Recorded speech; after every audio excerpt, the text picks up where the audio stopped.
Hello again, everybody, and welcome back to Bowl TV for continued coverage of the 2021 U.S. Open from the National Bowling Stadium in Reno, Nevada. My name is Aaron Smith with USBC Communications, and we are ready for match play. We have the top 24 players after 32 games joining us at the NBS. It is time for head-to-head matchups, 24 of them to go. Let's go out to the lanes first before we bring in the rest of the Bowl TV crew as we take a look at Jason Belmonte taking on Tim Foy Jr. Once again, we are on the 42-foot condition we saw earlier today for the Cashers round. We had some interesting developments during our earlier squad today. Saw a couple of right-handers come back to the mix, come back to the score as Belmo with a nice cover there. Jacob Buttriff still leading, though, plus 857. Sam Cooley making a move, however, plus 761 to move into second. Anthony Nyer third. Jason Sterner fourth. Michael Davidson fifth. The player earning the last spot into the bracket, Brett Boho, at plus 504. So 2 days ago, we were at plus 90. 2 rounds later, 16 games, plus 504. It's absolutely nuts. Let's start today off by staying here in Texas. We'll bring in Matt Cannizzaro to the broadcast. Matt's been busy with the stories and the news releases throughout the course of the week, and, of course, offering his one-of-a-kind insight throughout the broadcast. So, Matt, welcome back. It's match play time, buddy. Yes, sir. Getting to the exciting stuff. Bonus pins on the line. Jacob Buttriff told me earlier in the week that he really thrives in this bonus pin environment. There's just so much to go out there and get. Let's see what happens. All right, we're going to head to the National Bowling Stadium next.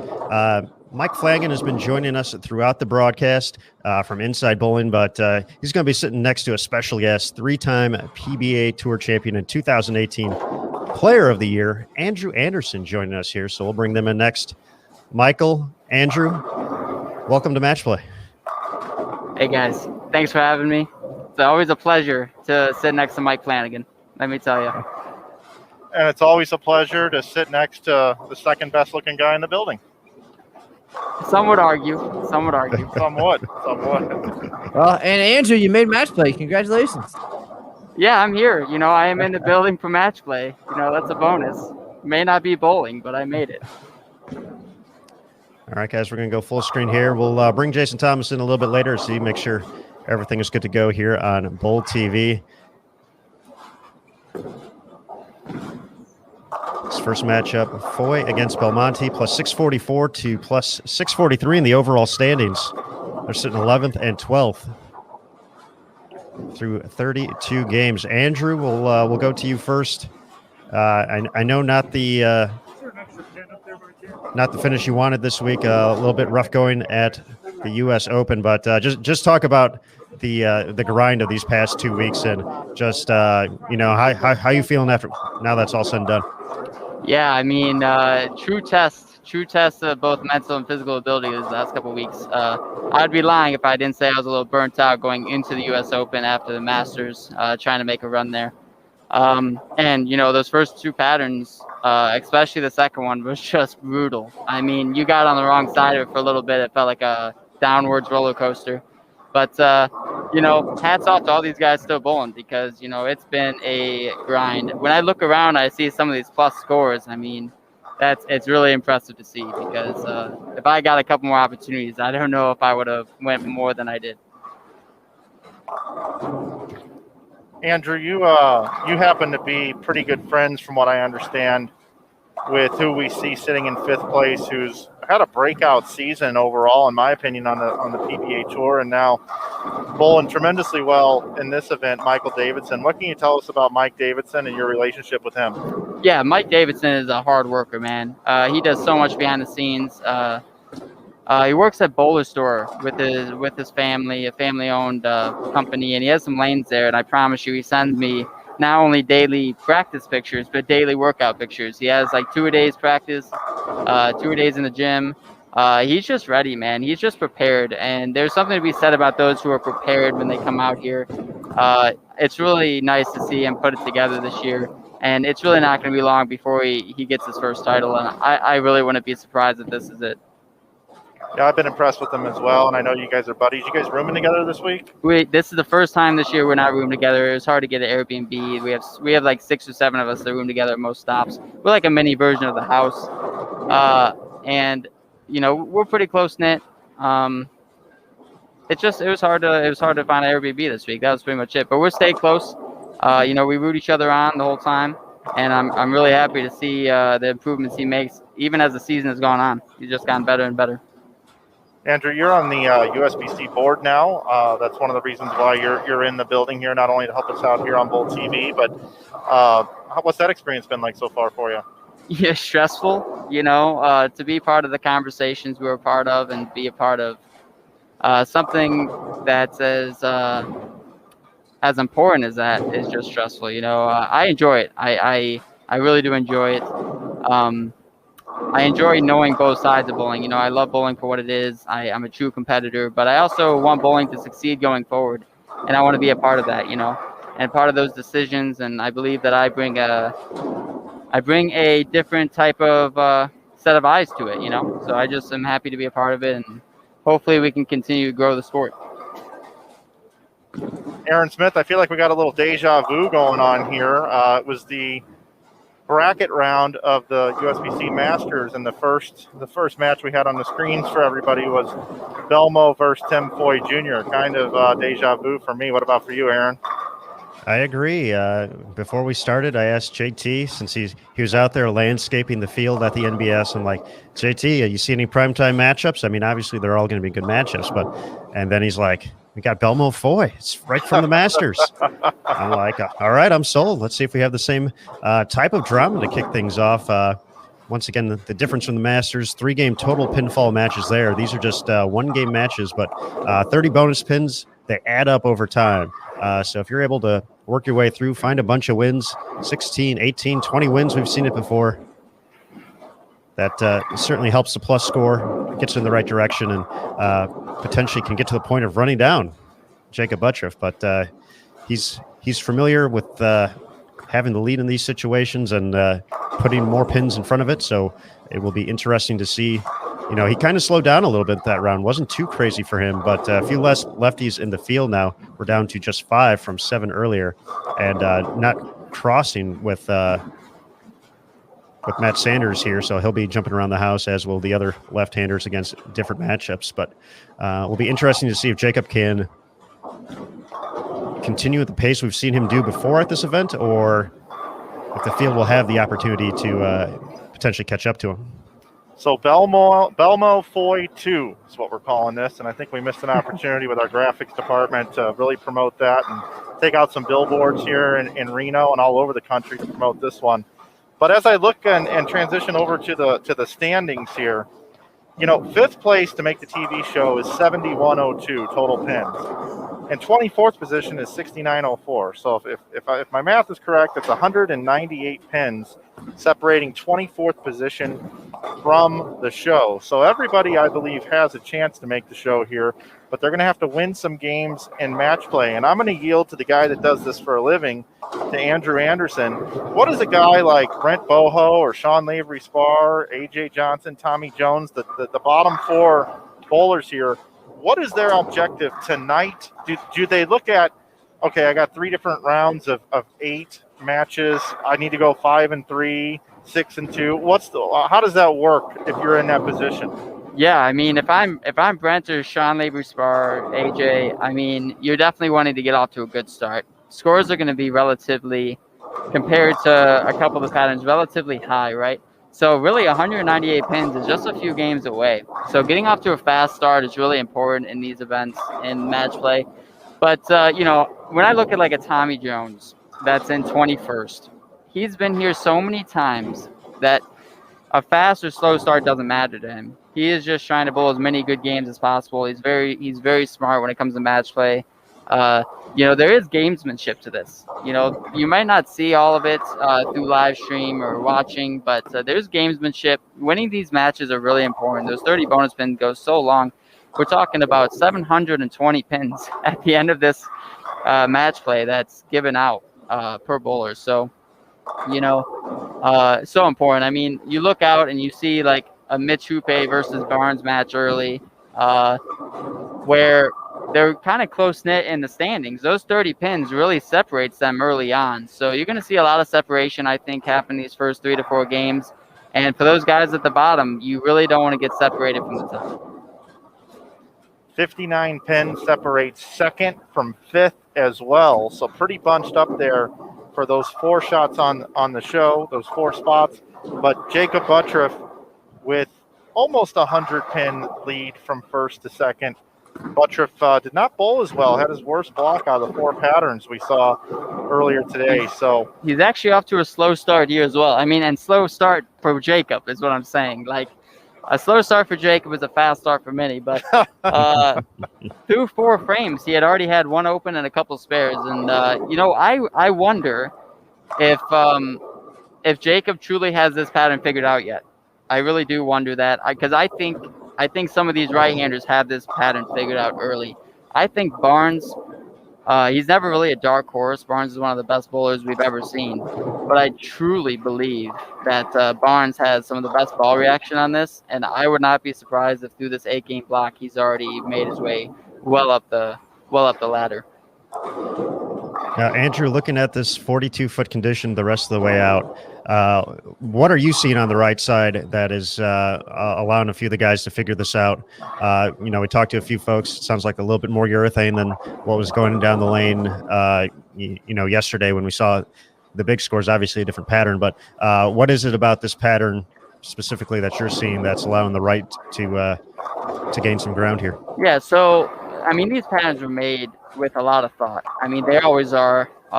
And I think the thought is to keep guys as far right as possible and give them a chance to play straight for a long period of time. And when you give these guys just a little bit of hook on 1, 2, 3, and then a little bit of hold, I mean, they're going to take advantage of it. And urethane is generally the best option when that is the case.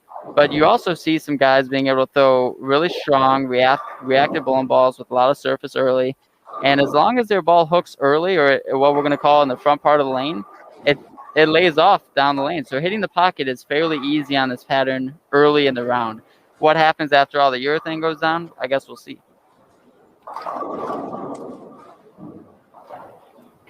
Do want to take a moment to welcome everybody into the chat here as well on Bowl TV. Glad you're with us. We see you guys out there. Judy, Veronica, Pen Destroyer 3000X. Now that's a name. that is a name. I like that name. Jennifer Parisi, Dennis Hacker. We see you guys all in here. We'll play some games along the way. We'll ask you some questions. We'll do some over-unders, and we'll enjoy tonight's 8 games. I wonder about pace. The last few squads, because it's been higher scoring, it's taken about 3 hours. Yep. I would imagine this one here is about 2 hours and 45 minutes of pace, unless they start giving lane courtesy, which they're not supposed to do. But we've seen that in match play, a dark pair between every single match that's happening out there. Yeah, I mean, the only reason I think the pace could be relatively the same is because come match play, I mean, every shot matters so much. And come the end of games especially, you're going to see a lot of time taken. You're going to see some re-racks taken. I think you're just going to see a little bit more time in between shots, really. I don't think it's the fact that there's less bowlers. I just think the time in between shots. But that could be made up for by how many strikes are thrown. So I guess we'll see. Belmo attempting the 7-10. That didn't bounce out. I was hoping maybe we'd get a 7-10 conversion there and I could be on the voice of about 250,000 views on YouTube, but that didn't work out that way. It might. You still have time, though. Still got plenty of time. You might have a couple more opportunities at that. Yeah, an update from in the building. Chris Vi has the front 8 over on lanes 57 and 58 in a matchup against Zeke Bate. We have that pair queued up, and I believe we can bring Vi up when he is up next.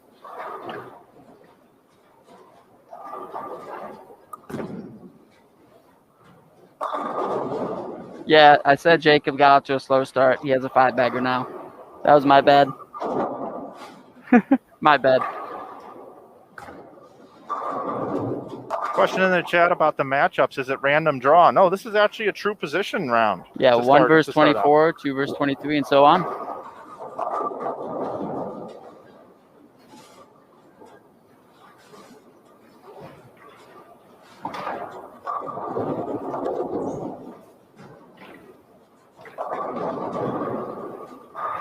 Yeah, I just like Barnes here. I don't know. Barnes, on 53 and 54 in a match against Hoope. Front 5, 9 spare, 4 bagger. And against Hoope, who went 9 spare, 6 bagger, 9 spare. So with the second strike in the 10th, Chris Barnes can take the early win over Hoope. And Hoope's bowled a phenomenal game. I mean, this match play is so fun. It really is. You just never know what will happen. Unless you're on the losing end of one of those matches where you bowl 260 and don't get I mean, I've been there. Spins. Been there. Not as fun, but part of the adventure.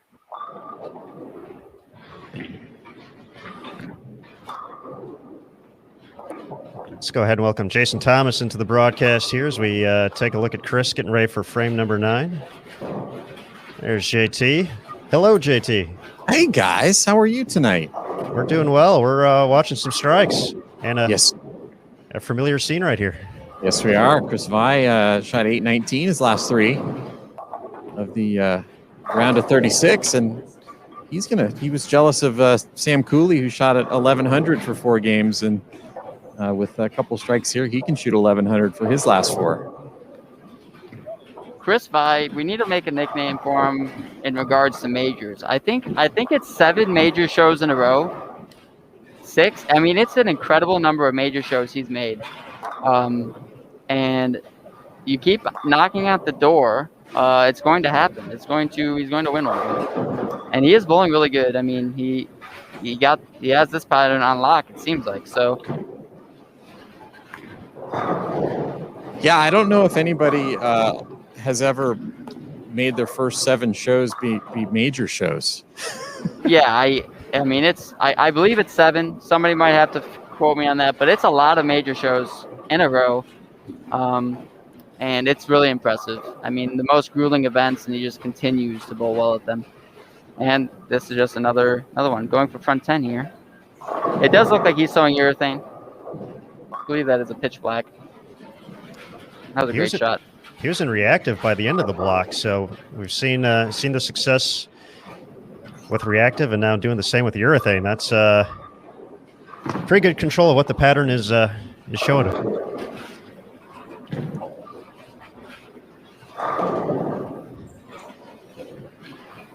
I know Yeah, Mike is down there. Yeah, oh, go ahead, Andrew. I'm sorry. This is a tough matchup for Zeke early on too. You know, like, yeah, through 4 frames, you have a split and a couple spares, and you're like, well, I think I'm done here for game 1. Let's move on to game 2. Tough thing about match play sometimes too is when you lose the match early, you really you have to get as many pins as possible. Like, that's the goal from then on out. Oh, wow! Solid 8. Wow! What a great shot. I think he's happy with that start, though. I think a 289 start. I believe that'll move him. That's going to move him right up the board. And Chris Barnes with the early 278 win over Mitch Hoope's 258. Big starts there.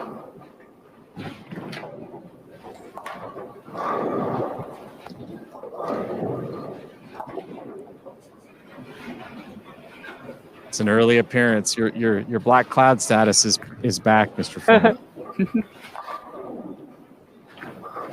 I got the first hit. We thought the clouds had lifted, but when you go back to the same guy who had lifted the clouds for you and you do that to him, solid 8. Man. Jacob Butcher, Butcher, we're even now, 1-1. 210 with a 8-0 in the 10th, but he did end up sneaking by that match by 4. I mean, 210 loses the majority of these matches, so Jacob's got to be feeling good about getting that early W.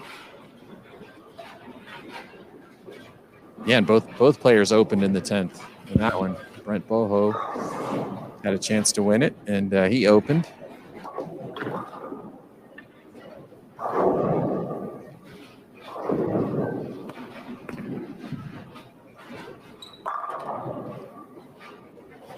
Taking a look around live scoring, Bill O'Neill's going to get an opening round win against A.J. Johnson. Michael Davidson, 225 to 216 over Thomas Larson. Anthony Nair, 255 to 230 over Perry Crowell. got some folks starting to move around on the scoreboard here, so these might. Jason Sterner is in 4th place, right? Yep. He had 250 and a win to start. I can pick it up from there, Aaron, for a minute. Zach Tackett was defeated by Matt Sanders, 236 to 224. We saw it right here, Tim Foy Jr. getting the best of Belmo again, 242 to 182.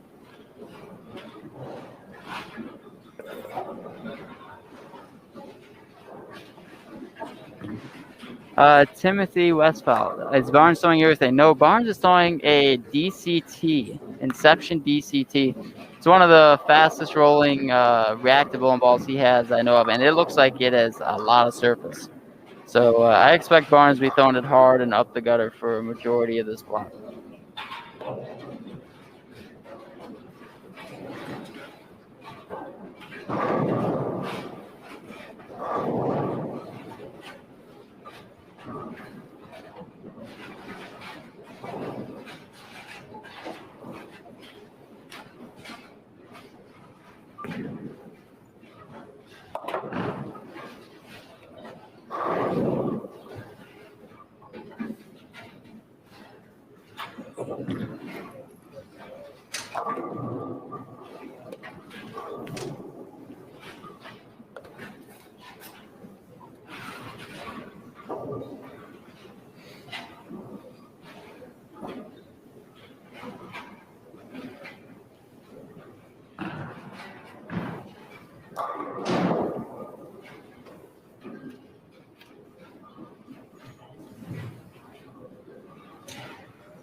All right, folks, and the game 1 just about wrapped up across the house here.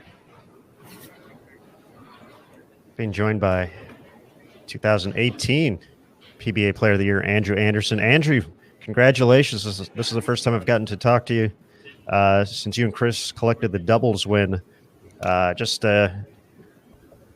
seems to be just a couple of weeks ago. It probably I've lost all track of time, so I have no idea when you actually won it. It was about a month ago, I believe. About a month ago down in Florida. Yep.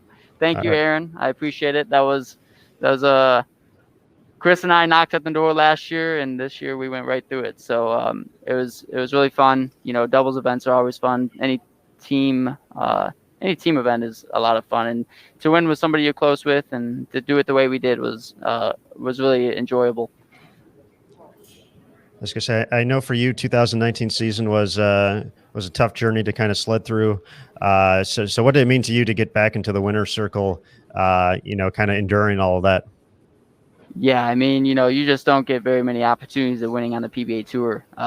Some of the best bowlers out here still either have not won yet or have only won a couple times. So to have 3 titles already, I'm very happy about it. I'm very hungry for more. Anybody who knows me knows that. But I'm really happy about getting another title, and I'm looking forward to the next opportunity at another one.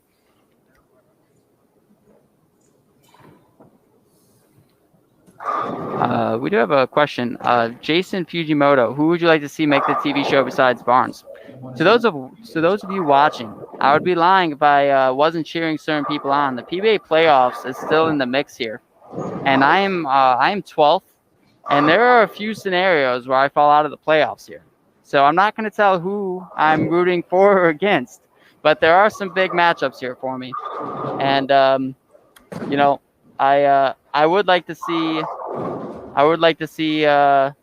my buddy Michael Davidson make the show. I would love to see Perry Crowell make another run. We lived 10 minutes ago. We're 10 minutes from each other. We're real close. The run he made in last year's U.S. Open was incredible, absolutely incredible. To go from 24th and a roll off to make the show, and he's just throwing it good, man. So I would love to see. As much as we compete against each other all the time, I really think AJ Johnson's title is coming. I mean, it's just right there.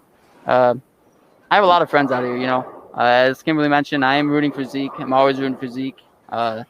Zeke has more swag in one finger than I do in my whole body. He threw a messenger yesterday and gave him a little dance move, and I couldn't repeat it if I tried. My body just doesn't move like that. I know Michael Flanagan has some dance moves he wants to show you guys at some point. Might not do it tonight, but make sure you guys ask him for it.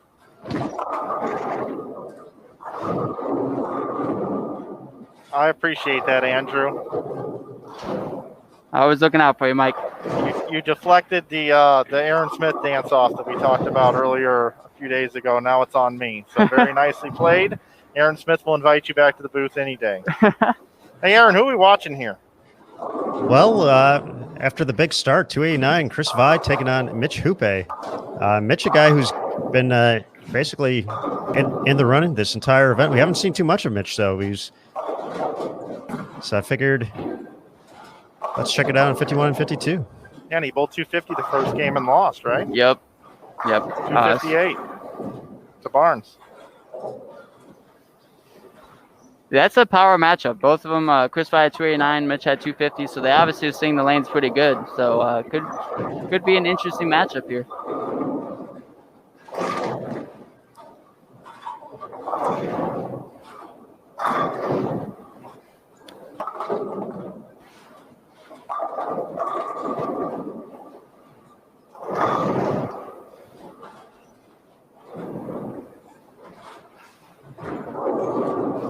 Those of you in the chat, who do you like in this matchup here? Mitch Hoope or Chris Vi? That was a great shot by Mitch. Right on 1-2.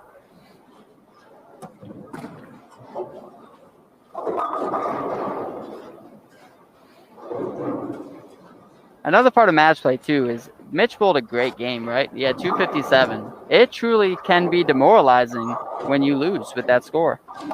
And when that happens, I mean, you really want momentum on your side. But it's really hard to gain back momentum when you feel it's against you a little bit.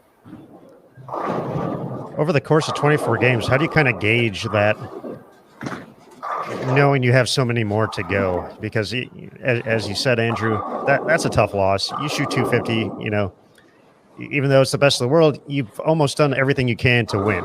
And then to come away, you don't get the bonus pins, you don't get that 30. That just kind of sucks. But yeah, how do you kind of manage the roller coaster of that, knowing that this is we're barely past the halfway point? Right. You just got to know that. I mean, if you bowl 257, majority of these games you're gonna win. You just try to keep looking forward. You don't worry about that one loss, especially early. You're in game one. You're happy that you have ball reaction. You're happy that you have the lanes going pretty good, and you just try to win some matches. And from then, as the tournament goes on, now if you lose 3 or 4 matches with 250 and above, then you're questioning it a little bit. But I think Mitch is in a good spot. He just had a bad draw per se. I mean, and then you just move on. Now he has Chris, which could also argue a bad draw at the moment. But we're gonna see if he can't put up another big score. Andrew, how hard is it to go 8-0 in match play? Oh, it's one of the hardest things to do. Too often you see somebody lose with 270 or 260. Even these lanes, I know they're making them look fairly easy. They're not that easy. They're not that easy at all. I mean, you throw one errant shot, you're looking at 6 through the middles, you're missing the head pin. And it's just so easy to lose pins. So to win 8 matches, I mean, it just doesn't happen very often. I'd say I've seen it maybe twice. And I mean, that's in 4 years of like 7 events with 24 games of match play. I mean, twice. And one of them, the last game, he won with like 167. So I'll put it to the community here. Type in what you think the best record for tonight's match play is going to be. You can go 8-0, 7-1, 6-2, and we'll even let 5-3 be an option. Just let us know what you think.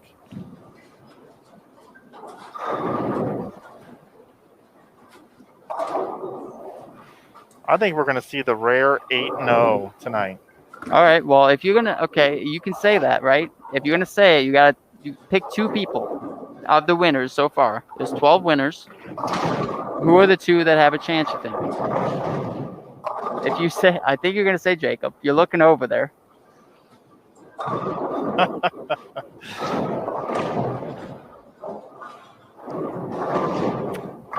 All right, my dark horse to go 7-1, I think Jason Sterner is going to go 7-1. Why do you like Jason here, Andrew? Jason, the last couple of weeks in this building, he has just built well, man. He's very comfortable. This is the most comfortable I've seen Jason Sterner in years, and he's just throwing it good. Every pair, it seems like he can figure it out. He's not that far off, and when you go pair to pair and you're able to get off to fast starts in games where you don't have a couple spares or an open early on, it's just easier to win matches. And I haven't seen him yet on this pattern have a rough start to a game. So I just think that he's going to win a lot of those matches, even where they're like 230 to 220. Even if they get a little lower scoring as this block goes on, I think he can get off to fast starts. I think that's the difference. So you asked me for mine too? Yep. I'm going to go Chris Vi and Chris Barnes. Chris Vi and Chris Barnes, okay. I mean, I've already said it. I like Barnes here. I think Barnes. This is vintage Chris Barnes here. The way he gets to attack the lanes, he's got to like him. He's got to like what he sees. He had a rough start to this game so far against Zeke Bate. He has a 7-1 where he shot the 3-6-10 and then a 9 spare. But I think Chris Barnes, once a year, he just surprises me. And it's no surprise when he bowls well. But it would not surprise me if he went 8-0 tonight. You know what I like to do, Andrew? When it comes What do you like to do? These bonus pins?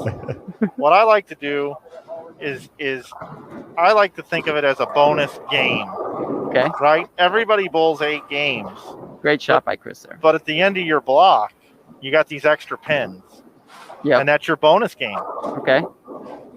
So to throw a 240 in there, just as a bonus game. That's a great bonus game. That's a great bonus game. That's a great bonus game. And what's the most exciting thing every time you watch a game show? The bonus round. The bonus round. Yeah. Tough break by AJ Johnson early in the game.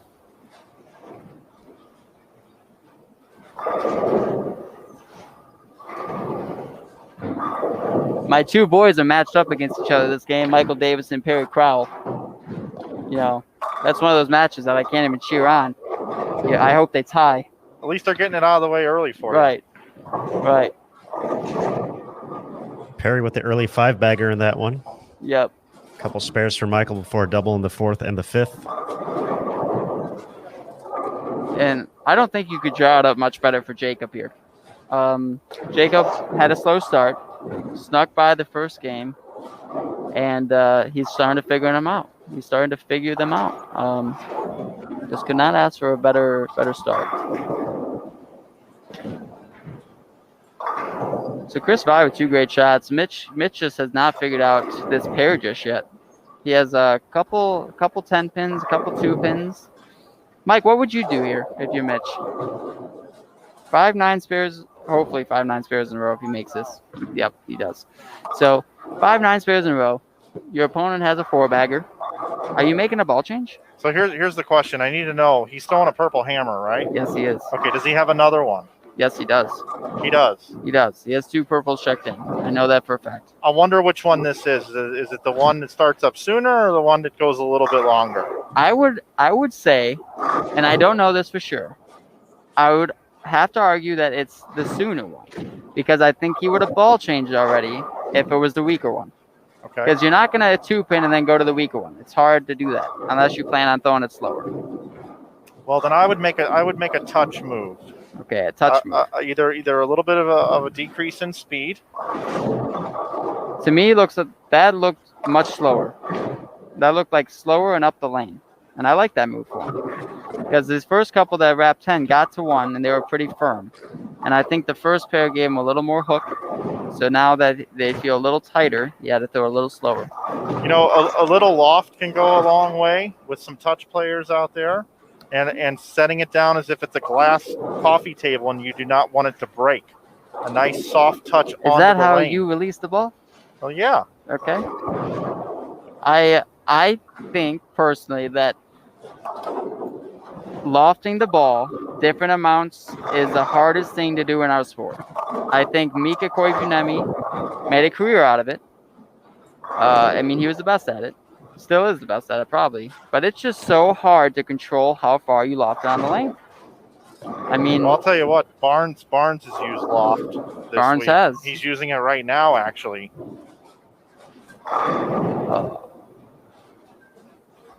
There is a black cloud above your head. I could see it. Yeah, It's and he's physically saying there. that because we just watched Barnes throw a really good shot on 47 and wrap 10, as I was talking about him. There's a lot of 10 pins out there for right-handers right now, just looking through the house. Yeah, and the reason that is because they're trying to make the balls hook so early that they're using their energy very quickly. And they want them to hook early so they're smoother off the down lane spot. Yes, that way you can throw it. When you throw it up the lane, your miss is going to be left. You want it to hook early and lay there. And we're going to call it the hook stop motion, which urethane does on its own. So that's why a lot of these guys are using urethane. That way their hand misses don't look as bad. But that also goes to show when a guy like Chris Barnes figures out the reactive and makes a hook in the right spot, I think it might actually be better than the urethane. Great shot by Chris Vi there. Chris Vi just looks like he's in total control of the lanes. He does. He bowled 819 his last 3 games. He shot 1108 his last 4. Yeah. He had 289. Yep. Let's see what Mitch does here. He made the move on the left lane.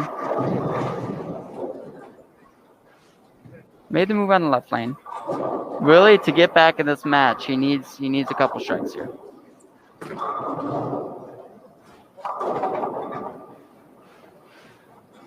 My boy Perry Crowell has the front 8. It looks better. And that was a touch firm to me compared to his last shot. So he could be playing the 2 lanes a little different.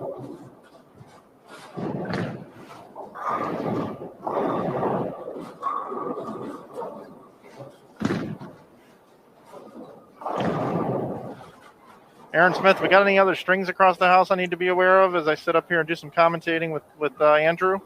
Perry is currently the big man on campus with strings of strikes. So you are clear outside of Perry, who is bowling on 35 and 36. Thank you very much. I've got my eyes on the prize. I can see it right from up here in the booth. Michael Davidson's making it a match still, though.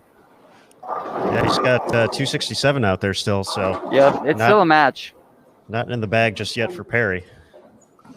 Bailey Barrett. Anthony Simonson did not bowl this event. He withdrew to personal reasons, and we're looking forward to. He's looking forward to the PBA playoffs, which is his next event. Now Mitch on that shot overcompensated and went high. Leaves the big 4, so he's still kind of searching for ball reaction. Yeah, that's very easy to do when you're not carrying. Right, you're trying to strike. You're Yep. trying to strike. You're trying to get the match close. Anthony Newer on 31 and 2 needs a double in the 10th to close out Tomas Larson 240 and 240. It looks like he got the first one. Michael Davidson struck in the 9th as well to make Perry show up here in the 9th and 10th. I'm going to go capture that now. Take it away, boys. And if I capture that, he means make sure that Perry gets 9 on one of these shots, is what I'm hearing. Is that what you guys are hearing? Yes. Yeah, Okay. That's potentially true, yes. All right, I just want to make sure. He was nice enough to let him strike twice in the 10th frame a little bit earlier today, though. So not so much on the last shot. He barely got half on the last shot, so that was all Mike's fault. Anthony Newer wrapped the 7 to lose that match down in the low end. Great shot, though. Buttriff's going to get the win on 43 and 44 over A.J. Johnson. Still early on 47 and 48. Zeke and Chris taking the scenic tour here this game. Yeah, they had a ball return for a second there. Chris Vi in position to run away with this one. Yep, Chris Vi has another win, another good game. Spare, if depending on what he does here, he can shoot 250.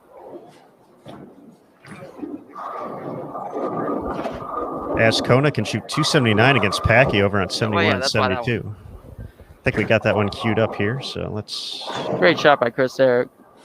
Make it spare here, 230. Great start to match play. He was the number with 2 games left to go before rolling that 300, jumped all the way to 16th by the end of the block. Yeah, I mean, like I said, Major Chris. And that 289 got him all the way to 8th. So Perry Crowell, front 9. Is Mike Flanagan down there? He's on the scene. He's on the scene. I can see the clouds forming. You can? The National Bowling Stadium. Michael Davidson, too. What a game he's put on. He threw a 6-bagger, and going into the 10th, he has pretty much lost the game. Perry Crowell, though, man, the U.S. Open. Last year gave him a lot of confidence what he did. He made that run, and I really think this is just another showcase of that confidence that he gained.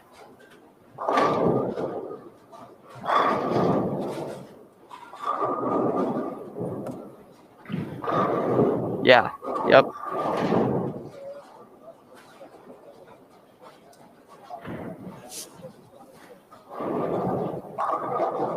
All right, guys, so we now know that Perry Crowell has the front 11. Mike Flanagan is on the scene. Aaron, what is your take here? Does he get the 12th one? I'm feeling it. You're feeling it? I'm feeling it. He absolutely aced the first 2. I don't see any way this doesn't strike. Now, if it doesn't strike, I do think it's going to be 4.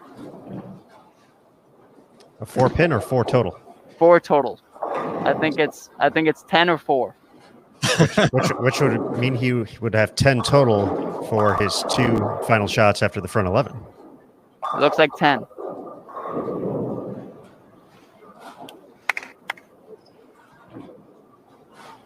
That is a 300. There we go. That is a 300 for Perry and Michael. For Perry Crowell against Michael Davidson. Michael Davidson, this is a tough spot here too, because you lost the match going into the 10th, but you could shoot 267. So making sure you throw a couple good ones, taking advantage of the pair is very important here. Jason Thomas, do you by chance have a sunshine over my head?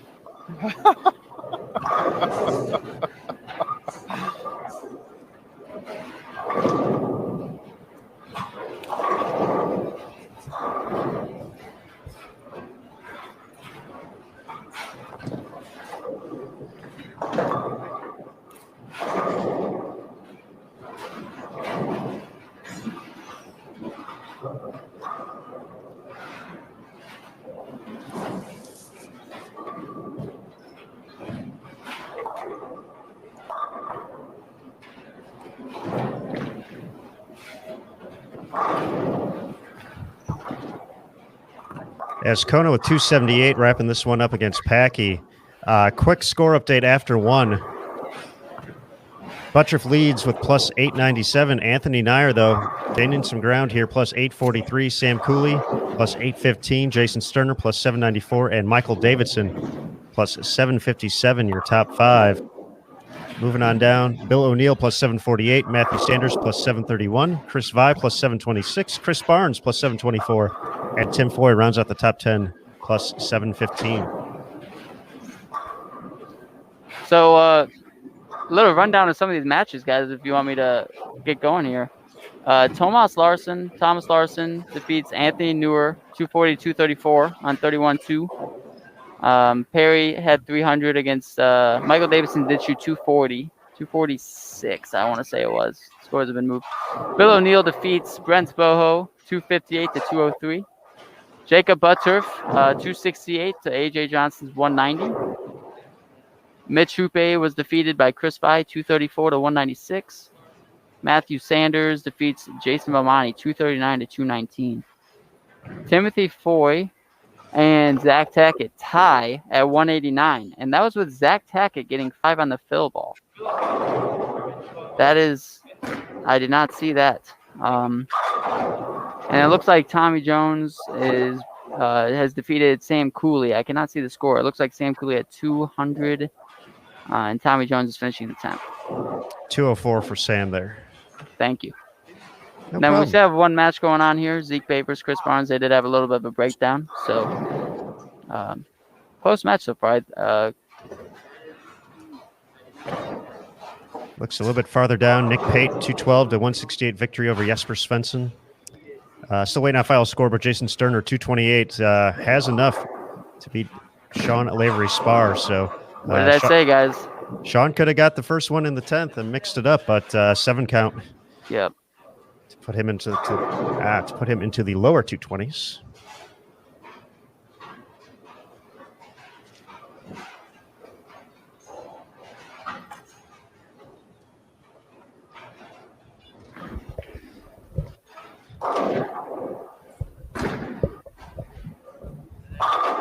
With that strike there, it looks like Zeke takes commanding lead of this game. Barnes really needs to fill the rest of them to put some pressure on him. 217 the max for Barnes. And I believe 244 the max for Zeke. So this would make Yep. him mark in the 10th if he struck out. Before heading out here to Reno, I know Zeke made a change in ball weight, I believe from 16 down to 15. From your chats with Zeke, what was he trying to gain from doing that? Oh, You know, sometimes making changes like that are just more mental than physical. You know, I think his body can hold 16 pretty easily. You know, one thing I'll say about going down in weight, that first few week feeling is the ball is so light that you have a lot of control over it, you know.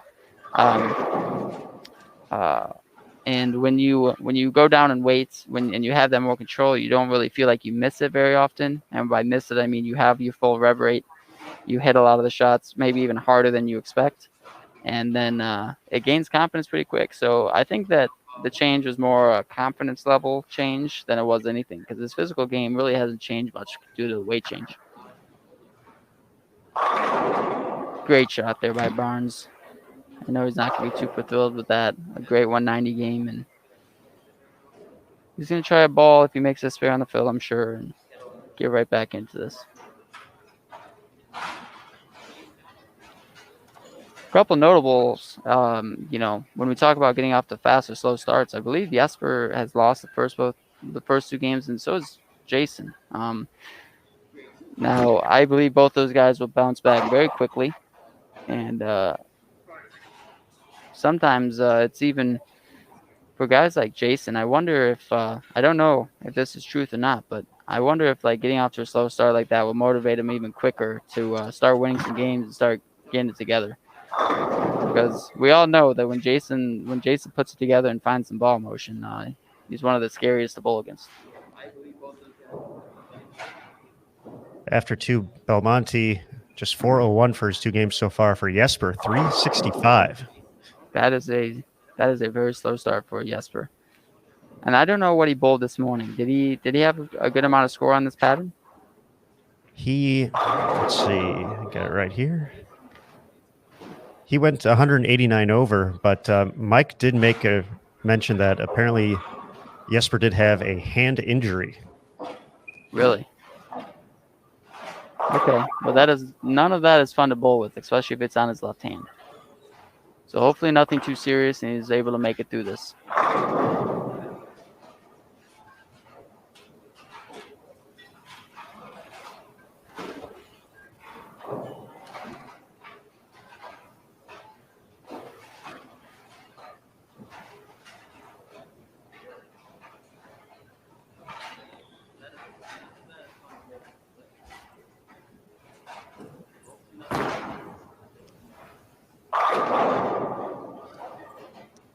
Zeke's going to collect the wind, get into the 240s here. Double's big there because then you get to try a different ball in the fill. It's always nice. Looks like he's going to try a reactive ball with a good amount of surface.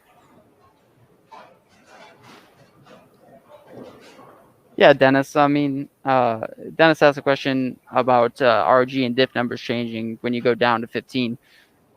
Depending on the company and depending on the ball, the numbers can change significantly. So you may like a bowling ball a lot in 15 pounds and might not like it much in 16, and vice versa.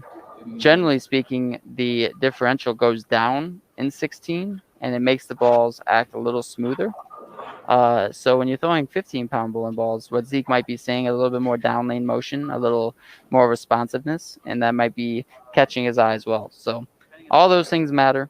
I don't really know the true reason, if he did it because of the actual weight, if he did it because of the bowling ball numbers, maybe a little bit of both. But it's not uncommon for guys to like certain bowling balls in 16 and certain bowling balls in 15. Don Barrett's a good example of that. Don Barrett switched back to 16 not too long ago, and some of the bowling balls that he liked in 15, he hasn't liked as much in 16 pounds.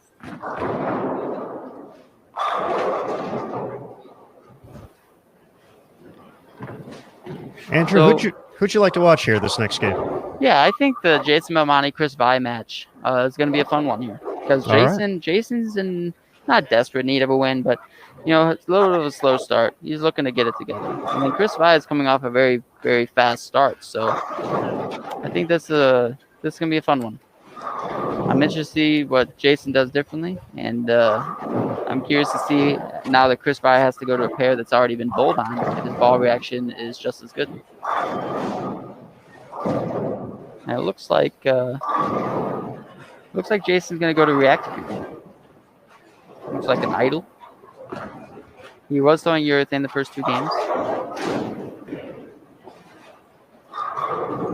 I edited the Perry Crawl 300 video. It'll be up on social media here shortly. Looks like we got a premier matchup here, guys, as I just settle back in with you guys. You sound great. I was listening to the broadcast back there. I do want to talk about 2 things quickly. One is the Jesper Svensson injury you guys were talking about.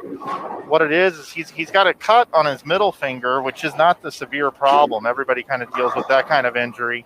But he's actually got where his finger bent backwards on the ring finger, and it's actually black and blue to an extent down to the palm. Oh, my.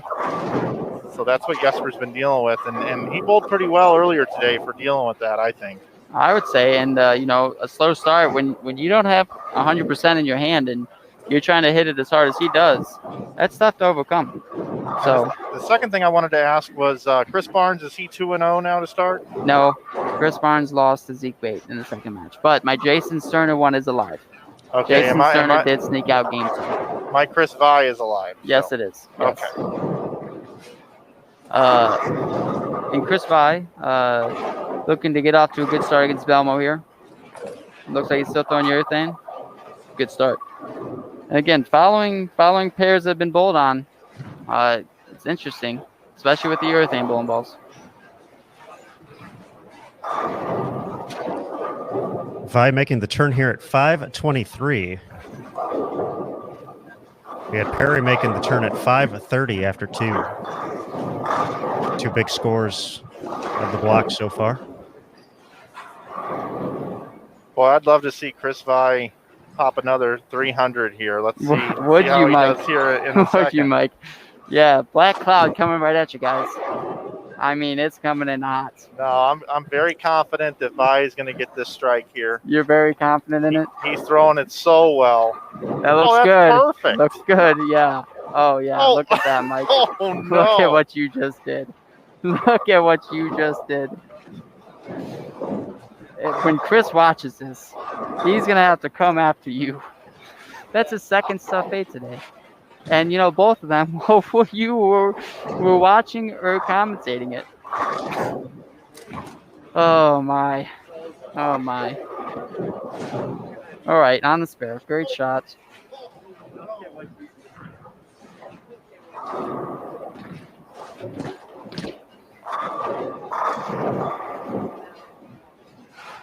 I can't believe you did that. That was just rude, Mike.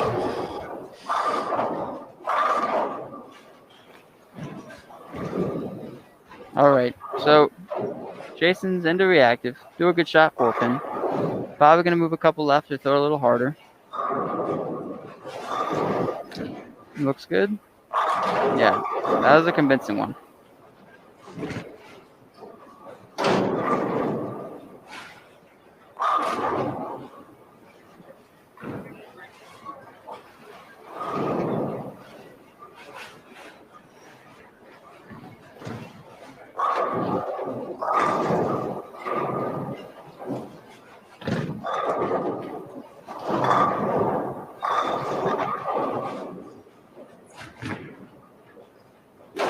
All right.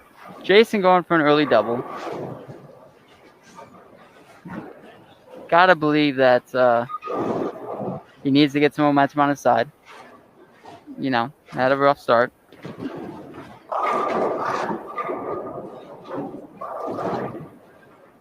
A little quicker. Yeah, that was good. Very convincing. I like the motion that ball's making down lane off the end of the pattern through the pins.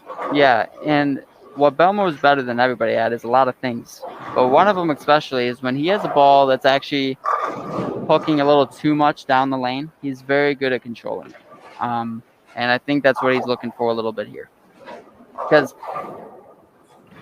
ball motion wise, that's actually getting pretty far down lane before making its motion. Like Chris's urethane ball is hooking, I mean, we're talking 10, 15 feet quicker. So it's a little bit more controllable. But when you're Belmo and you can repeat at the level that he believes he can repeat at, he's just looking at whatever strikes the most. Great shot by Chris there.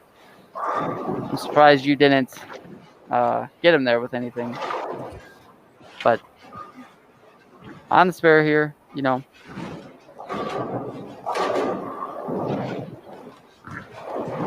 when you follow pairs with urethane being thrown before you, because this is the pair that Zach Tackett threw a urethane ball on, and now Chris is following him, the way that it transitions is very up in the air, whether the ball's going to hook earlier or actually just be tighter down the lane. Andrew, I have to ask, and I know you guys work closely with the ball reps, but in being able to chart pairs before you go to them, knowing that information, can you kind of tell us the process of how that's collected, how you prepare, how you know, okay, this pair had this on it. I'm just following Belmo, who just did this. You know, just kind of what are the conversations like between the players and the ball reps to get yourself, you know, obviously you go straight into the game in these situations. There's no warm up. You know, how do you minimize that time by talking to them, finding out what the other players had done? Right. So pair to pair is going to be a little different no matter what, right? I mean, we talk about topography, we talk about so many factors. But most importantly is the person bowling before you. And now when you're close, like I actually see Barnes walking up and down. Barnes has looked at his next pair a couple times now and who he's following. That's huge, just watching where they're playing, what type of surface they're using. But really what ball reps do a lot of is when they're charting and they're going to give you information, it's really like, hey, we have a right-hander here. He was throwing urethane. And then he's going to give you a zone, right? Like he's playing very straight, or he's playing 5 to 7. He's playing in that range. And then you just take that information how you want, because everybody here is a great bowler, but everybody throws it just a little bit different. So because, let's just say Zach Tackett bowled a very good game on 45 and 6, throwing urethane like 5 to 3 maybe. Does that mean Chris Vi should be playing 5 to 3? Probably not. His rev rate's a little higher, but he's making up for it by throwing maybe a touch weaker ball. So many ways you can go about it, Aaron, but the main thing is just understanding where they're playing before you get there, especially because there's no practice on these lanes outside of the one shot you get. Thank you for that, Andrew. And folks, we do have a score update after 2.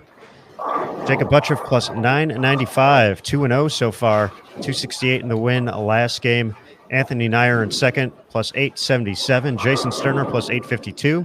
Bill O'Neill, plus 836. And Sam Cooley, that is your top 5 right now, plus 819. Moving on down, Michael Davidson, plus 803. Matthew Sanders, plus 800 even. Chris Vi, plus 790. Christian Ascona, plus 778.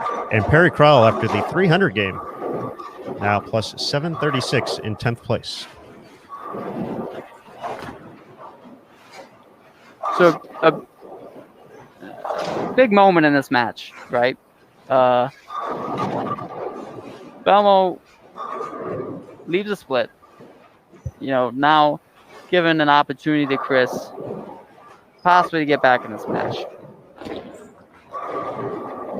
And now that's, as you can see by Belmo's expression, that's just not something you want to do. You give your opponent a chance to get back in this match and take the lead. Yeah, they were actually bowling opposite games through 4. Spare, triple, strike 3-9 spares for Vi. Yep. And now Chris has the opportunity to double and take the lead. And everybody who bowls match play knows that when your opponent gives you an opening, you have to take advantage of it. And Chris knows that. Everybody knows that. So I'm expecting 2 really good ones from Chris here. That one looks good. Got the mixer.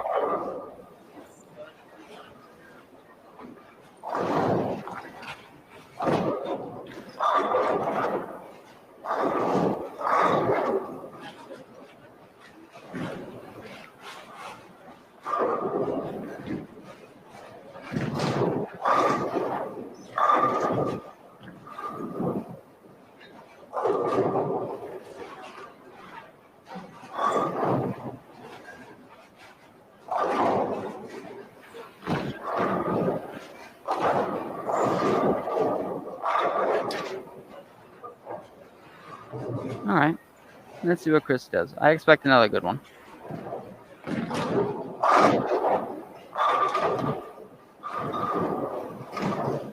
If you're Chris here, after throwing that many good shots and only having 2 strikes, I gotta believe he's questioning his ball reaction a little bit, because you don't expect that only no doubles through 6 frames is not going to win many matches.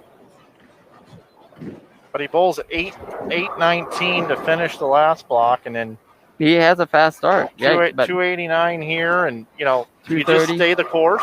You stay the course 100%. When you're in Chris's position, you're staying the course for a few more frames. You're riding this out. Based on what his expression just was, it looked like he thought he threw that a touch hard. So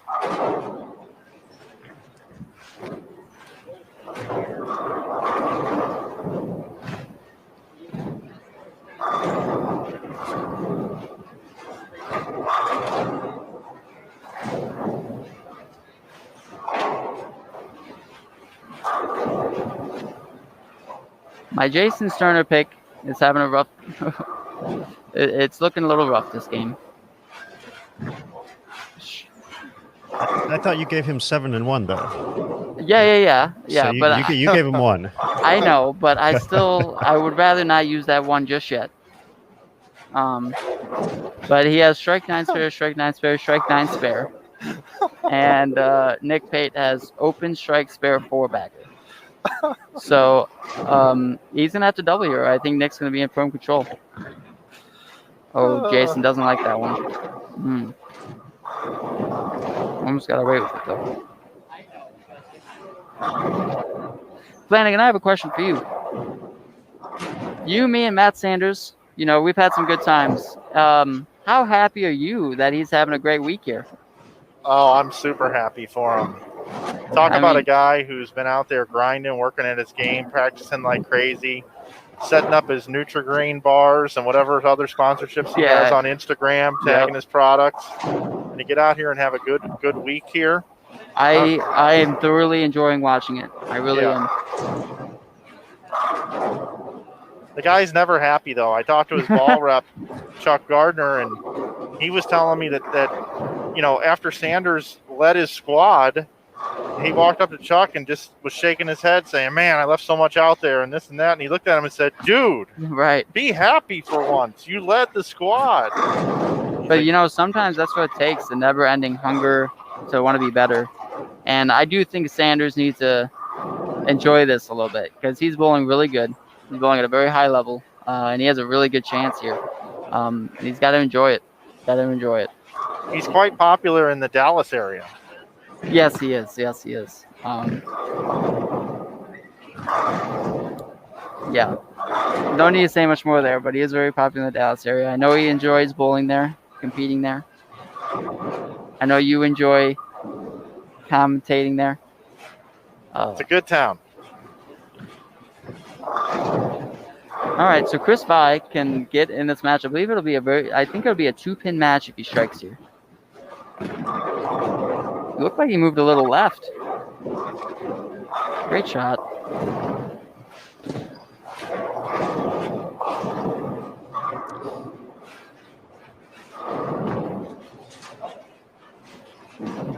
Vi with the 2-pin advantage now. You are correct, Andrew. It is a 2-pin advantage. Okay. Jason, no. He likes this right lane so far. So It's left lane that's been the bugaboo. Ooh. Ooh. Late trip on the 2-pin. I think he threw that a little firm for what he was trying to do. I think the one other thing that I like to observe here is, a lot of people think of Belmo for hooking it or lofting it over the gutter cap. The fact that he's doing this well and he's also got this straighter game is something that I think a lot of people forget about. Yeah, and not only is he playing straighter, but he's doing it in a reactive way. Belmo is one of the most talented bowlers out here, but he's not only most talented, he's a hard worker, man. He can throw the ball a lot of different ways and be very good at it. And you don't become one of the best ever, if not the best ever, by not working on your game and learning different ways to throw it. So this is just another story on the road of him showing us something that he's really good at. You guys were talking about Matt Sanders. He just went 257 in a victory over Mitch Hoope over on 57-58. Some other results rolling in. Still a matter of final score to be determined, but Thomas Larson's going to get the win against Jacob Buttriff. Really? What was the score of that game? Well, Buttriff can max out at 184, and Thomas Larson has 186 in the eighth. Okay.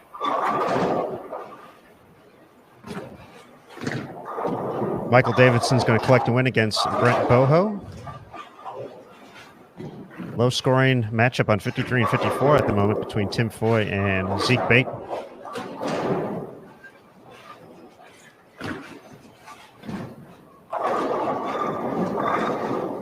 Christian Ascona is going to be at least in the 250s in a win against Tommy Jones. Way over on 73 and 74. Barnes. We got a 9-pin match here. Is that how you see this, Andrew? I believe it's a 19-pin match. I believe that if Chris Vi strikes out, Jason would need the first strike in the 10th. Vi's max score is 217. And Jason's is 236. Am I right? 236, yep. So he would need the first one, correct. Yes. And that is if Chris Vi throws all three. So double 9 is huge here. Yep, must strike situation for Vi. Yep.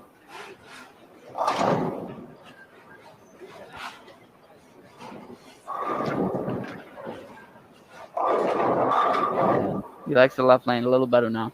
Looks like he moved a little farther left. It's hitting it a little harder.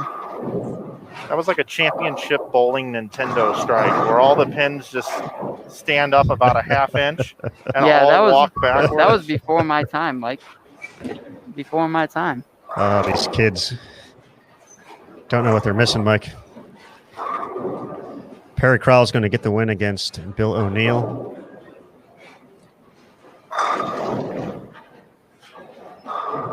Perry Crowell making the run. Made the show last year. I'm telling you. Don't sleep on it.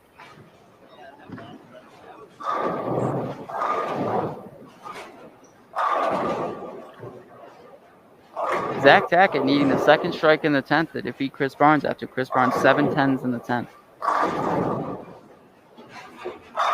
Chris Vi didn't like that one there. Leaves the 2-8. Yep. Best he can do is 207. So Belmo needs a mark.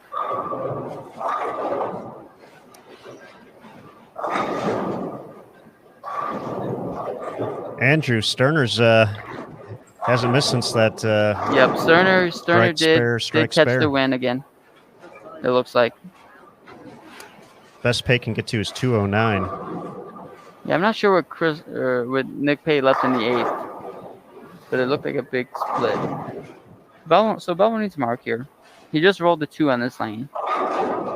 Mike, what do you think his move is? I don't think he liked the rolling of the 2. I think there was something. It wasn't a perfect shot by Belmo. I think he makes a perfect shot here. Okay. I'm just looking to see where the ball comes in on the head pin. It was behind it again. Yeah, it was. But it looked like it was a little more forward rolled a little sooner. So this is what I was talking about, though. So if you're Chris Vi, right, and you have another slow start to the next game, how much longer do you stay in the earthing? Especially Or what if he bowls 250? there's a very good chance of it. Then he's just going to be like 45-6 was just 100%. You have to start with the bad urethane, break, I think. bad break pair. Yep, I think you have to start with the urethane. But it is still interesting. Andrew, at the end of that, or the last block on this pattern, he, we've mentioned it 1,000 times already. He shot 819. What did he shoot? He shot 819 for his last 3 games. Okay, I just wanted to make sure I heard that correctly. Yes. 819. So why is he not rushing to make the switch into that same ball? Why is he patiently waiting and trying to grind it out with urethane? Because winning matches is so important, and he did have 520 for 2. I mean, you can, if he doesn't double in the 7th and 8th, I think he 100% ball changes. I really do. I don't think there's any way. But he had 2 pretty convincing strikes. The 9th one was a swisher 7 that could have fell. And then, he threw the first one the 10th. Yeah, 2-0. I mean, 2-0 is a pretty good game. It's in the transition now. Scores are going to come down a little bit. You see some 190s winning games now. And that was still a good game. He just happened to bowl Belmo that game, and Belmo figured it out a little bit. And I would expect Chris to give this urethane one more chance. And early in the game, if it's not looking very good, it's going to be a quick ball change. Some other updates from around the house. Sean Lavery Spar, 259 in a win over Jesper Svensson. Jason Sterner, 240. Victory over Nick Pate. So Sterner, 3-0. Living the dream.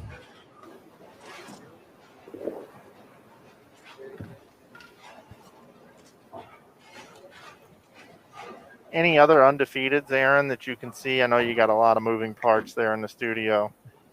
Let's see. Buttriff lost, so him no longer. Bill O'Neill lost. Matthew Sanders won, so he's 3-0.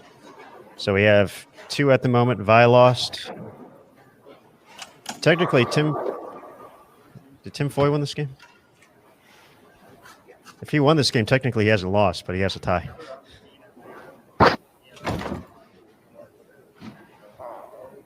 He could be 2-0-1 if he wins this match. Actually, Zeke's up on the approach right now.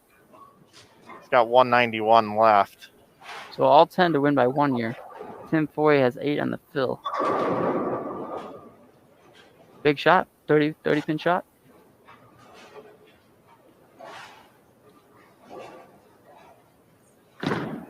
He's posing it.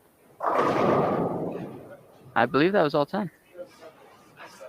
Sure was. Zeke Bate, 191 to 190. Tim Foy with a blunder on his fill ball and gets 8. They were showing you in the booth, and they couldn't see you because. Just now? Yeah. Yeah, I like sitting up on this armchair. Are you trying to just get a better vantage point? Yeah, and I like to stretch my legs. I'm in the no Charlie horse zone. Oh, okay. All right, so game 4. The matchup that I'm curious about here is Jacob just had a rough game, 180. He's bowling Perry Crowell, who's off to a very, very hot start. And I'm not saying that just because I want to watch Perry bowl. I do think it's a curious matchup. 39-40, Aaron Smith, if you'd like to go there. 39-40. All right, we'll take a quick detour over here, and then we will get over there. You begin your next game.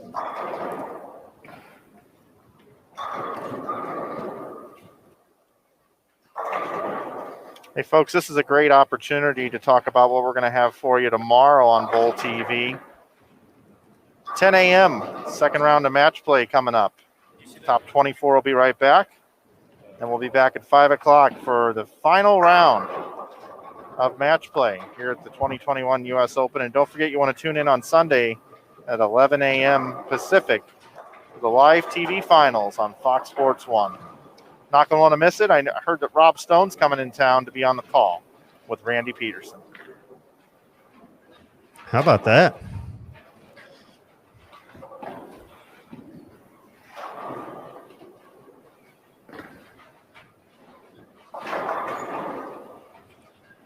All right, so Jacob off to a good start here.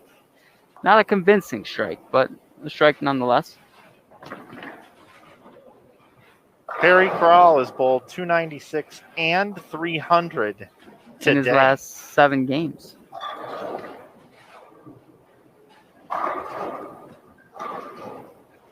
I think Perry's shooting nothing less than 268 here. Mike, this is your time to shine. Over Yeah. under time. Yeah, over under on Perry here. I'm going to set it 237. Take the over.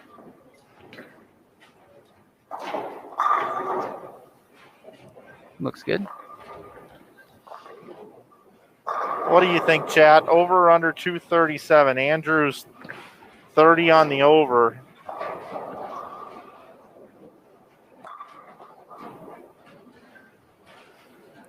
Did either of us say Perry Crowell going? Did Perry win his first game?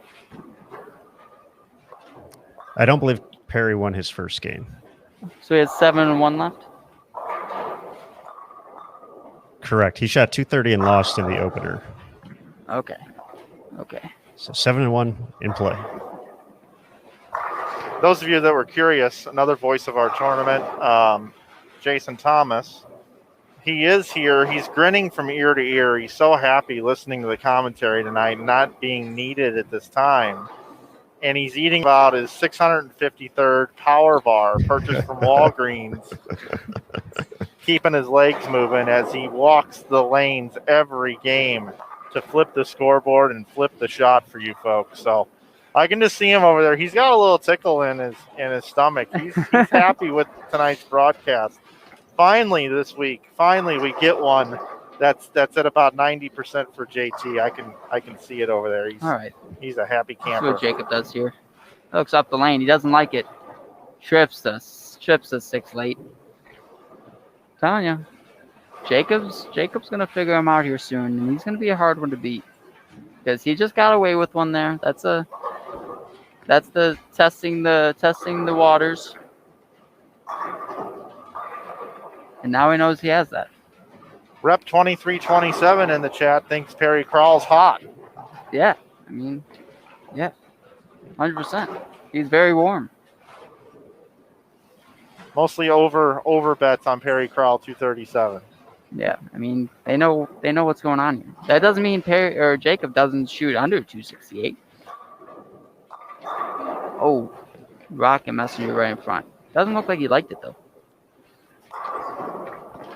Jacob threw 2 games on the fresh earlier today on this exact same pattern, bold 408. Really? I just don't know if he's figured it out yet. He will. I do think he will figure it out. He's that good of a player, but it just doesn't look as convincing as I thought it would so far. Aaron Smith, let us know when we get a score update, please. I'm extremely curious.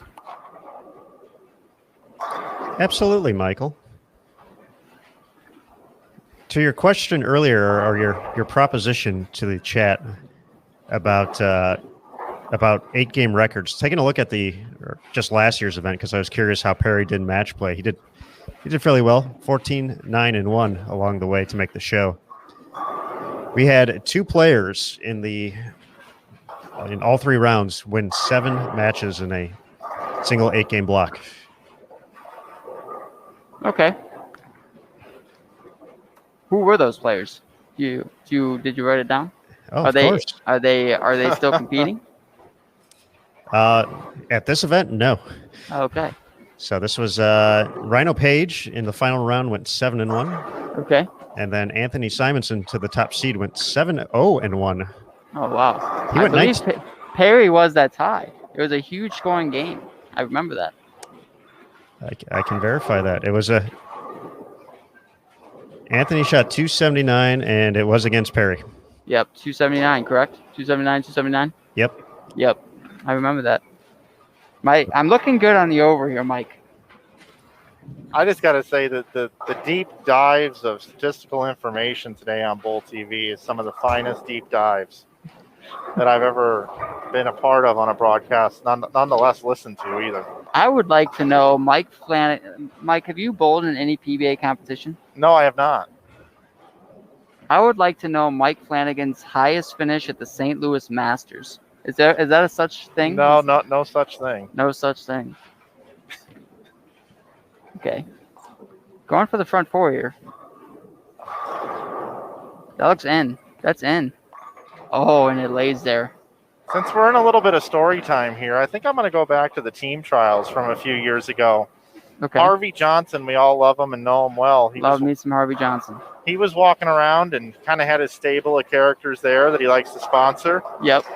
And one of the guys in his stable is Perry Crowell. Okay. And I remember I was interacting with a lot of you guys, yourself and a lot of the other people from Harvey's crew, and I didn't know Perry all that well. Jacob now almost with a rough fast hit 8. there. That was a weird hit. Looked like it was supposed to like log the 6-pin and missed it. So I'm walking around interacting with you guys, and I don't remember if it was you, Andrew, or if it was another person walked up to me. It might have been Harvey and said, "Hey, could you say hi to Perry Crowell? He feels left out, that you don't like him or something." And I'm like, well, I just don't know him very well. It could have been me. I think, man, I've been cheering him on this whole time. I know that. Perry is my boy. But I do think he's one of the most underrated bowlers there is. I mean, everybody out here knows that he, if wanting to compete out here full time, could. He shows us that every year. So I remember he made Team USA, and that was a huge moment for him. And then ever since then, every time I see Perry Crowell, you make it a point. I go out of my way to make point. Sure I say hello. And I featured him in the vlog, and he actually showed up in a big way that day too. And I even interviewed him after his block. So I think Perry and I are now on good terms, and all is well. So Harvey Johnson or Andrew Anderson, I can't remember who it was. Thanks for bringing that to my attention, because now Perry Crowell and I have a wonderful, healthy relationship together. That's great to hear. Jacob, again, I don't know if it's the ball, but that was not a very convincing strike. I think it was a similar hit to the one before, but the 6-pin did get hit late. So Perry going for the front 5 here, Mike. And I really think this 5th one really solidifies the over. Solidifies the over? Yeah, I really think so. Because I think if you have the front 5 and spare out, I think it's 230 minimum. And I just don't think he's sparing out. I think he's striking out. Let's see what happens here. Oh. Got the love tap on the 10, Mike. Let's go ahead and look at the replay. Notice the 6-pin goes to the sidewall, barely connects on the 10. But it does connect on the 10, doesn't it? Sure does. Yeah. Okay. Mike, you wanted me to let you know when we had scores. We have scores. All right, give them to me. Are you sure you can handle them? Yeah, give them to me, Big Daddy. Jacob Butchef, plus 979. Jason Sterner, 3-0. Andrew Anderson, 3-0. Jason Sterner, plus 922 in second. 1 pin ahead of Anthony Nyer, plus 921. Michael Davidson, plus 891. And then Matthew Sanders, also 3-0, plus 887. Your top 5. And moving up, Christian Ascona, plus 876. First player out. Bill O'Neill, plus 858. Sam Cooley, plus 857. Perry on the heels of a 245 victory, plus 811. And then Chris Vi rounds out the top 10 at plus 797.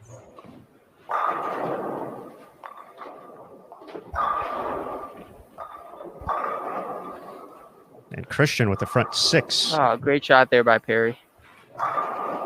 Stubborn 10. 57 pins separates first from second now. Who is in second? I'm sorry. Sterner. Okay.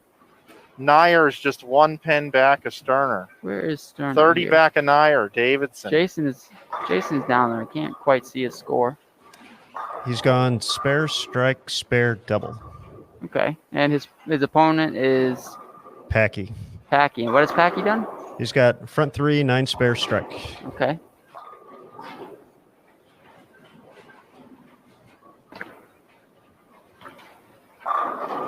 Perry Crowell opens with 775 for his first 3.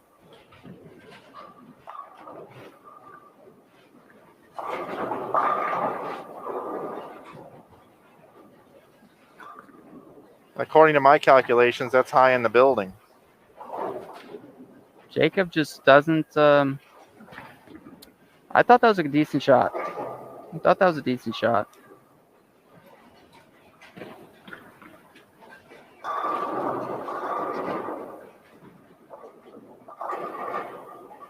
Ooh.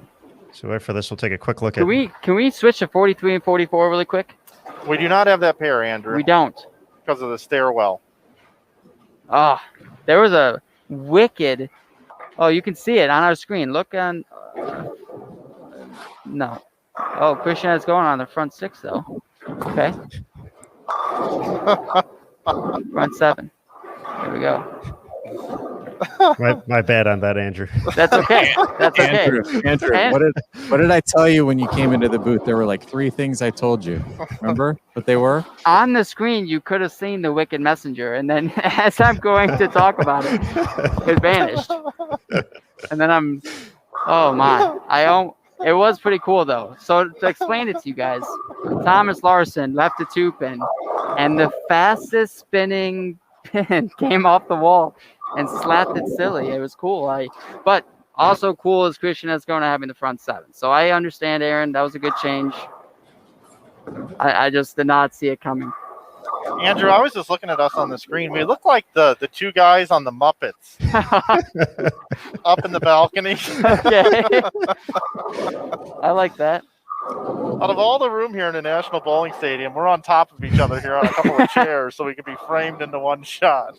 I think we look good.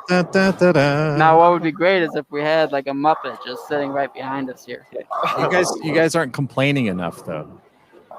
No, I thoroughly enjoy my time with Mike Flanagan.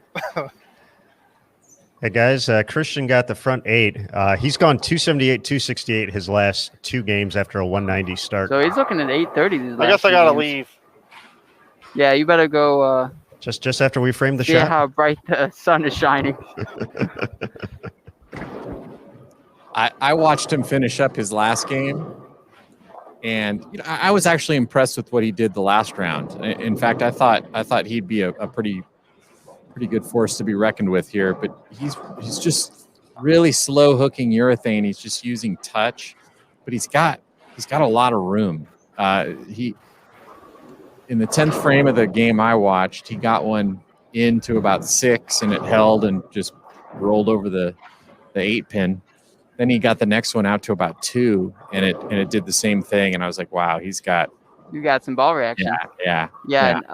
I mean, when Christian gets to throw those purple hammers, I mean, he is 100% a threat. He has a lot of success with them. He really is good at slow curving urethane. That's one of his specialties. So, looks like he gets to do that, and he's showing you why he's one of the best at it. Okay, so Perry with the 3-6-10. I need him to spare this for this over to still look good. I think he's gonna spare it. But that does put Jacob back in the match. That makes Jacob feel like he has some hope.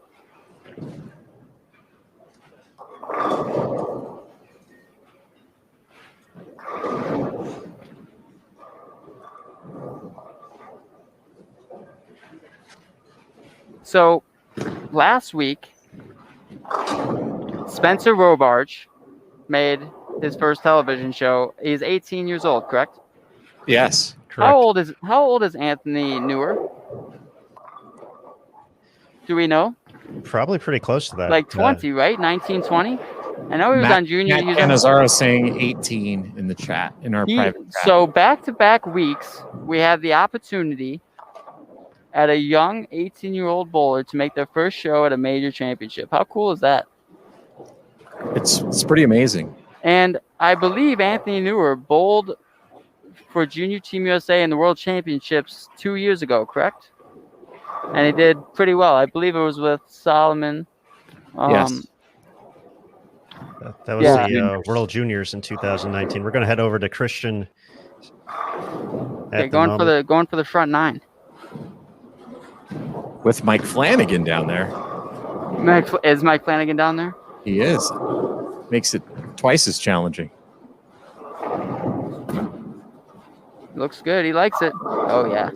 I mean, that was a good. That was well in from where I was watching him throw it to. Well, even from the shot before, that looked like it was up the lane a little bit, but that's the bonus of throwing urethane, you know? Like when you miss left, you're expecting it to give you some hold.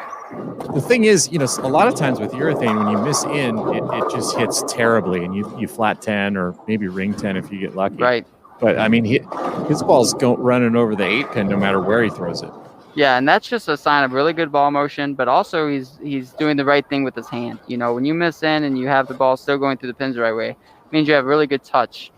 And I mean, Christian is showing us some really good touch here, having some ball reaction both ways.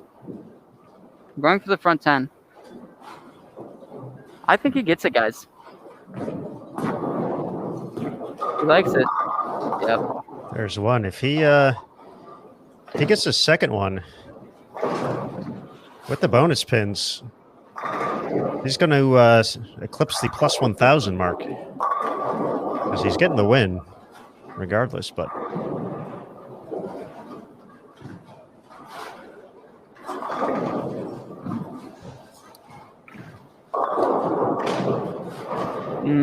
Perry with the open in the 9th. uh-oh. Can only shoot 235, so I was wrong. And it also, if he does not double, Jacob just needs 9 spare 8 to win the match. All right, going for the front 11.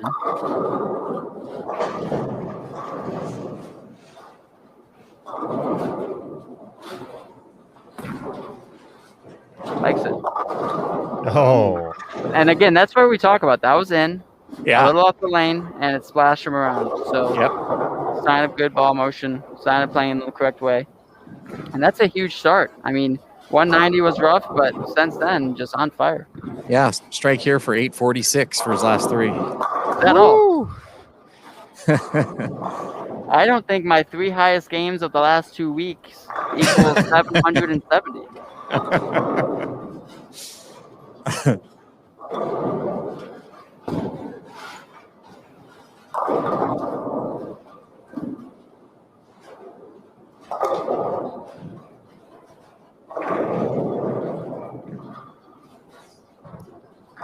for 300 at the U.S. Open, Christian Ascona.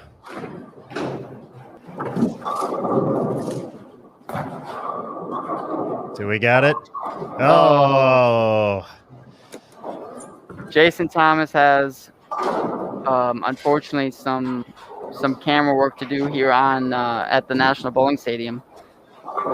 Unfortunately, we just had 2 tripods right in front of us. We had a ghost. Just come in, a big swoop of wind, and just knock him right over. Oh, my. That's on 45 and 48, it looks like. Oh, yeah. I mean, right through. Like, Oh, wow. Yeah, those yeah, are. I mean, what would be funny now is if they're still connected, you should go through the process with JT as he tries to set him up. It is not looking good for those cameras. That is a unfortunate looking blue color right now. Is it? So they're disconnected. Okay. We're hoping for the best. Flanagan's now on the scene too. All right, folks. Technical difficulty there on 45 through 48. Mitch Hoope with the win, 235 to 230 over Timothy Foy, 233 on 47-8. Chris Vi looks like he stayed in urethane and had 247 against Zach Tackett, who had 180. Anthony Newer, 248 over Brent Bowe, 213. Jacob Butcher needs a mark in the 10th to defeat Perry Crowell.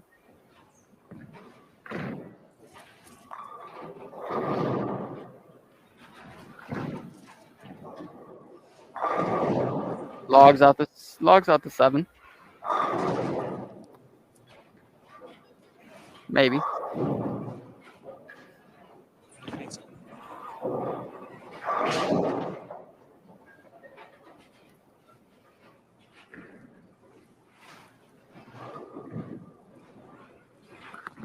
Looks good. Looks good. Oh, and he does log it out. I think Jacobs needs to get the second strike here and try a different ball. I think he needs a strike. He needs to try a different ball. I think the ball rep standing behind him, I think they're looking at a ball change. I know 235 is a good score, but I just don't think that's very convincing. Jesper Svensson loses a very close one to Tommy Jones, 230 to 228.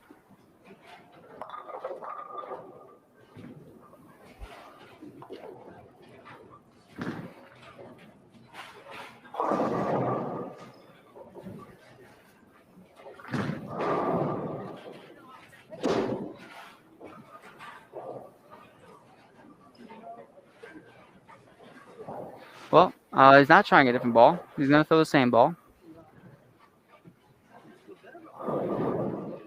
See what happens here. Maybe he's going to make a move.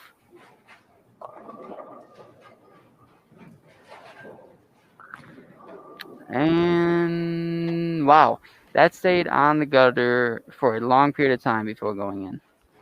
But he still snuck out the win.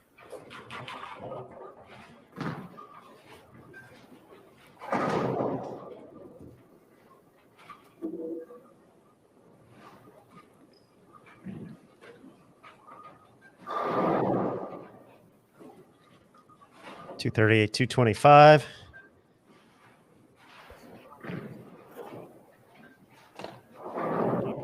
It appears we have a camera up somewhat on. We can kind of see bowling on the pair that went down, so potentially still a few adjustments to be made.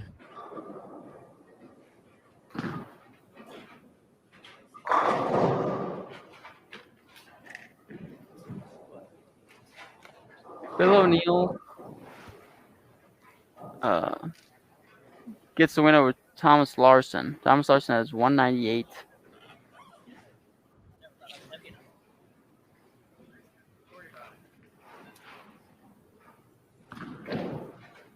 Bill O'Neill 203. Matt Sanders loses 202 to 226 by Zeke Bate.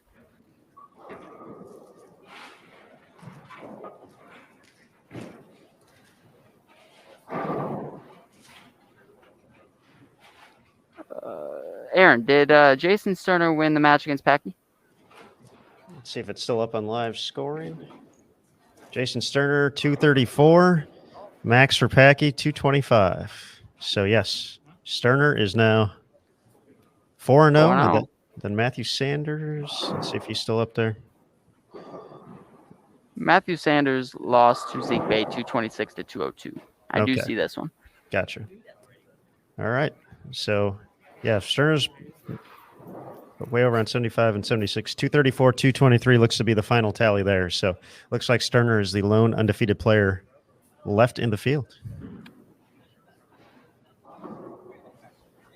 James just asked, what's the history of Matt Sanders? Matt Sanders in 2017 was the PBA Rookie of the Year.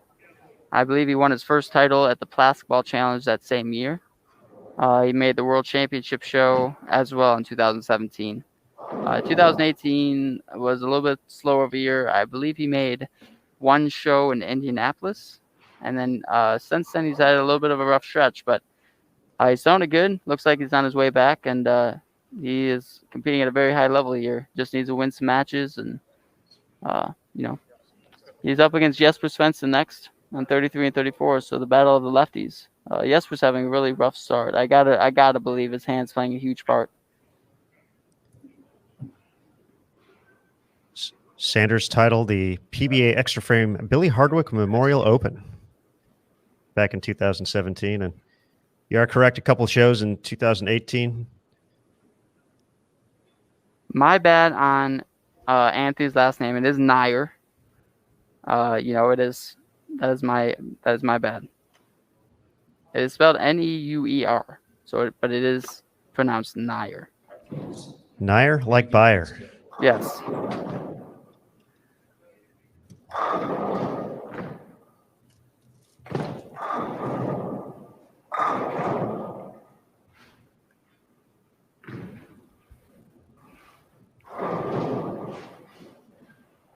No problem, James. Any other questions you guys have for the chat, feel free to chime in. We'll try to get to them as quickly as possible. I'm solo in the booth here at the National Bowling Stadium as we are trying to correct some cameras that a magical ghost pushed over. Those darn magical ghosts. It looks like we do have some bowling up on 45 and 48 now. Bill O'Neill and Sean Lavery Spar. So some nice quick work there from JT and Mike.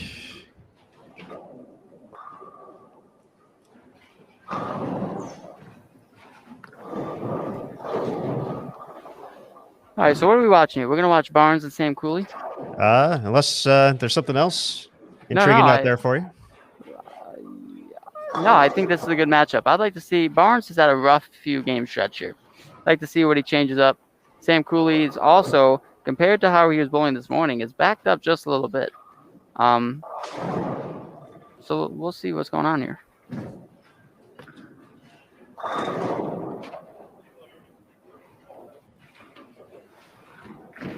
Chad, how am I looking for the playoffs? If I'm being honest, at this point, not very good. I do need some help from some players here.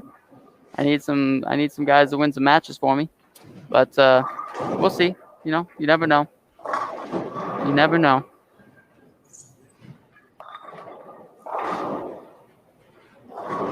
Andrew, outside of I love watching Chris Barnes bowl. oh, he's fun. I love it. Andrew, you mentioned the playoffs and hoping to hold on to a spot there, but kind of what's on the schedule moving ahead here in 2021 for you? Oh my. Well, I believe we're going to have a summer tour. I'm hoping we're going to have a summer tour, have some events to bowl. Some of my favorite bowling centers to compete in are a part of our summer tour, like Jonesboro, Arkansas, Coldwater, Ohio, Lubbock, Texas. So I'm hoping that those get back on the schedule for this year. But other than that, I have USBC Nationals, which is one of my favorite events each year. Get to bowl with a group of my buddies, attack the lanes together, try to win an eagle. And then honestly, not a whole lot, Aaron. I plan on taking probably a month or so off to let my body refresh, get back to working on some things I was working on right before this tour year. It's really hard to work on things while you're competing, just because you don't really want to be practicing while you're competing. You really want to just be focused on making good shots. So I'm really looking forward to getting home, spending some time on the lanes, and getting back to working on some of those things I need to get better at.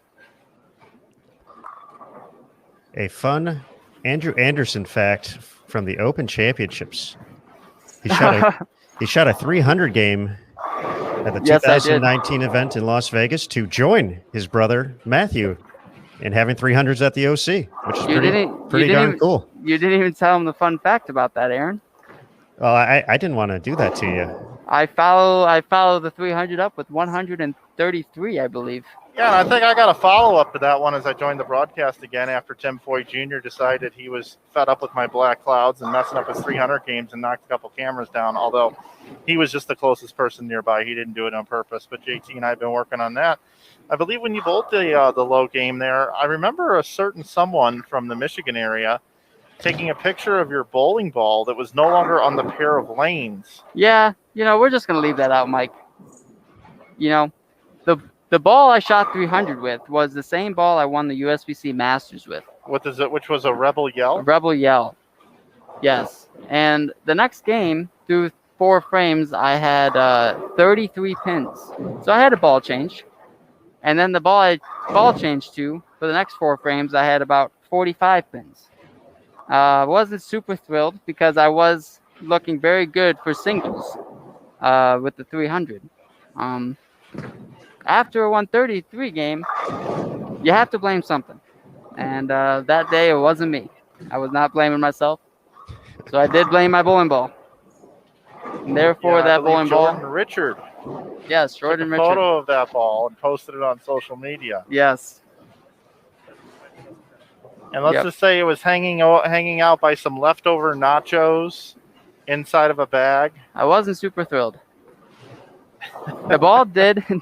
Thanks to some friends of mine, the ball did make it home. But I was not happy with it. Yeah, I would imagine you were in a few brackets. Yeah. Thankfully the 300 got me. Okay, so I'm really surprised with how Chris Barnes is playing the lanes. I really thought he was going to be playing really, really straight, and if his ball hooked early, would just throw it harder. It actually looked like he's moved left, and he's playing farther left than the majority of the field. Whether it's right or wrong, I'm not sure.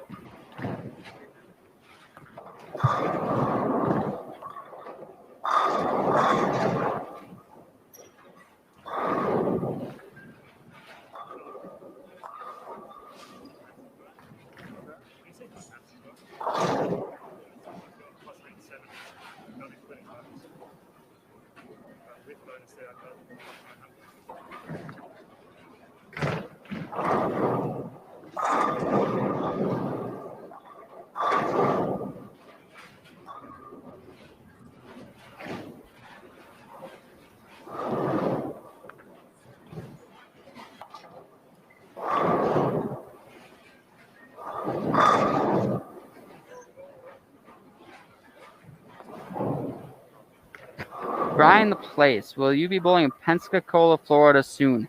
There is a chance in June that I do bowl in Pensacola. It depends on our summer schedule if we have events. Last year I went down for Chris Prather's event. I would love to do it again, but it really depends on our PBA Tour schedule if we have an event that weekend.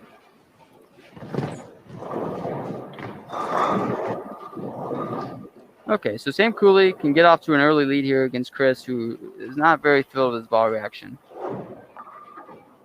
Good shot by Sam there. Looks like he's throwing a proton physics. Very strong, asymmetrical bowling ball from Storm. About half the guys still in urethane, half the guys in reactive. Mike, you under your mask right now, I see a grin, right? And you think I can't see it, but I can see it. I would love to know why you are laughing at the moment. Guys, I'm laughing because if we could play it back, I would. It wasn't too long ago. JT was enjoying a power bar, and I was talking about how this broadcast was finally perfect, 90% great. He had that little tickle in his belly, a little fire in there, and he was just feeling confident and great. And I look over, and this poor guy has been working on untangling wires and trying to get cameras to work and everything for a little bit here. And everything I said earlier has just absolutely gone in an opposite direction in about 30 minutes. You know why that is? Why? Because you have a black cloud above your head.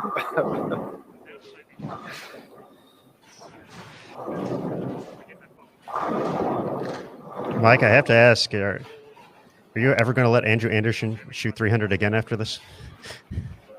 Oh, yeah. Andrew's my boy. I won't black cloud him. I appreciate that. I owe him one anyway. Do you? Do you owe me one? I owe you one. We do have scores coming in after 4. Thank goodness. Jacob leading at plus 1,047, but now within 43 pins after 298. Christian Azcona plus 1,004. Wow, he is on a move. He is on fire. Where is he this game? I can't. Christian Azcona is on the very low end now. Bowling against Chris 5. Anthony Nyer in third place plus 999. Jason Sterner, the only undefeated player left in the field, plus 986. Michael Davidson moves into the top 5, plus 932. Sam Cooley, first player out, plus 900. Bill O'Neill, plus 891. Matthew Sanders, plus 889. Chris 5, plus 874. Perry Crowell rounds out the top 10, plus 836. Aaron, could you tell me how many players are within 100 of 5th place? Within 100 of plus 932. Let's see. At the moment, that's actually just top 10. The separation is happening, Mike. And this is where those guys around, 12th, 15th, they really need to dig in, win some matches, because going into the second day of match play in the top 10 to 12 is a much better night of sleep than those bottom 12, because those bottom 12 are like, wow, I got to win some matches now. Kind of moving on after Perry. Zeke Baton 11th. He's 147 back of 5th. Belmo 154. Hoope 157. Tommy Jones 188. Foy 190. Svensson 204. Barnes 217. Zach Tackett 222. Pate 237. Thomas Larson 261. Packy 275. Sean Lavery Spar 300 back. And then AJ Johnson and Brent Boho both more than 400 back of the top 5 at the moment. Sam, sorry to interrupt you there. I think problem. Sam Cooley is very, very confused on how that one didn't hook in 210. Barnes just doubled. So if Sam does miss this, it gives an opening to Barnes to take the lead in this match. And Barnes really needs to get it going. Barnes is one of those guys in that middle stretch that needs to win some matches here to feel better about this block. Anthony Nyer and Perry Crowell, some early struggles this game. Packy, 6 out of the first 7 against Nyer. Buttriff had 5 out of the first 6 and 9 count in the 7th. Sean Lavery Spar, front 7 against Bill O'Neill right now in 45 and 46. Sterner with the front 6, looking to make it 5-0.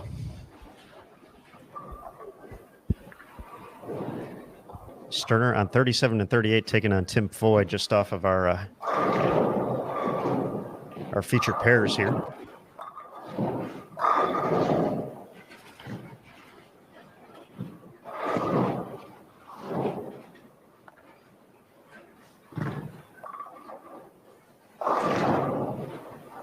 Barnes looked a little slow on that shot.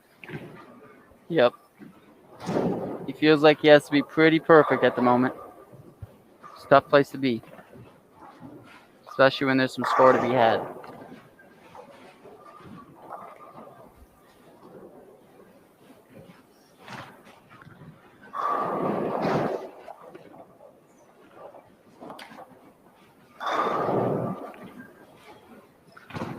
By the way, from a couple games ago, Perry Crowell crushed the over 237.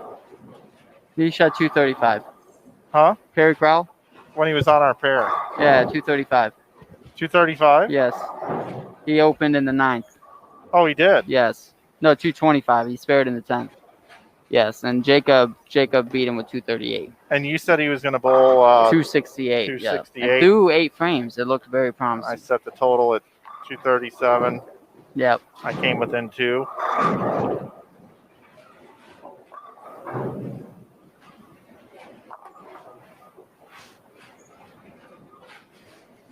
You have somebody in the chat saying stay away from Sean Lavery Spar here.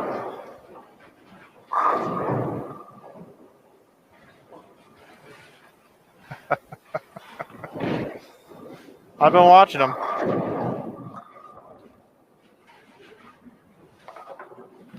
He led a squad earlier this week. Sean? Yeah.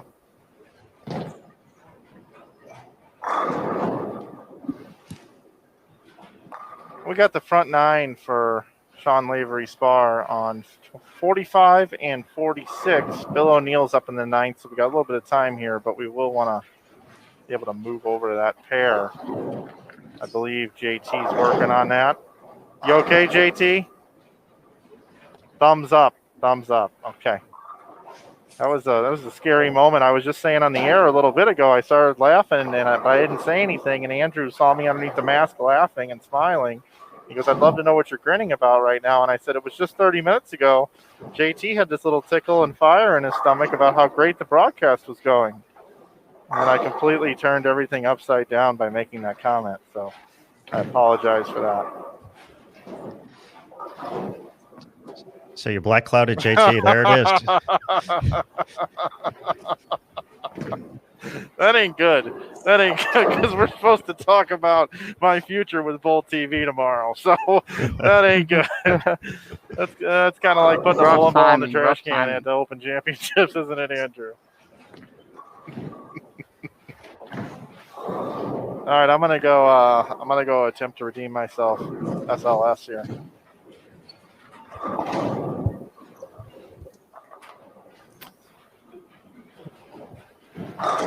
We'll head over to that pair as soon as Bill wraps up his 9th and 10th frame.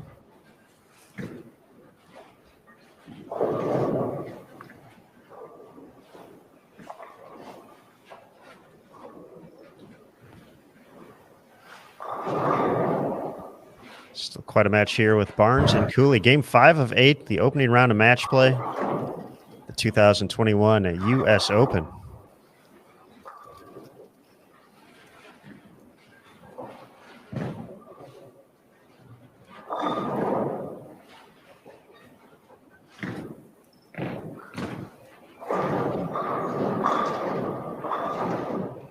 JT, just to make sure, it's okay if I have one of these power bars. Do you need the No. the other 20 of them? Well, if you don't need them, I'm going to have to throw them all in my suitcase, and they're not going to fit.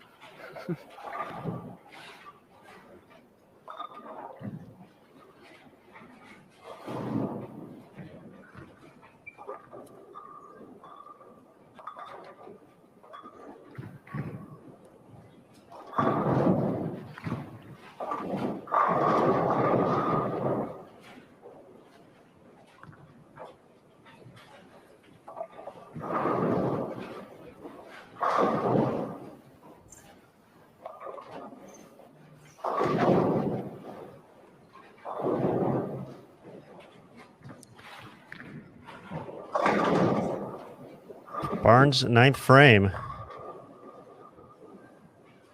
With that strike, can still get to 229.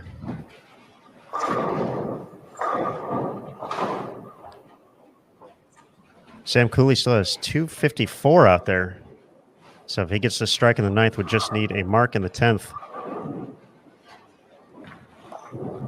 Looks like Bill O'Neill up on his fill ball, so should be able to get Sam's 9th frame.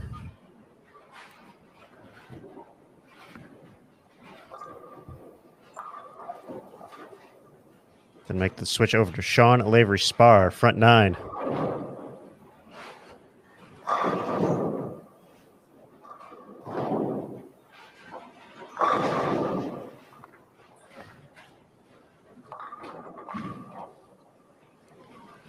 Still will have a chance to step up and double in the 10th to lock it up, but 6 pin left. Let's go to SLS. Sorry, won the game. On the front 9. Pressure's off. The game is won.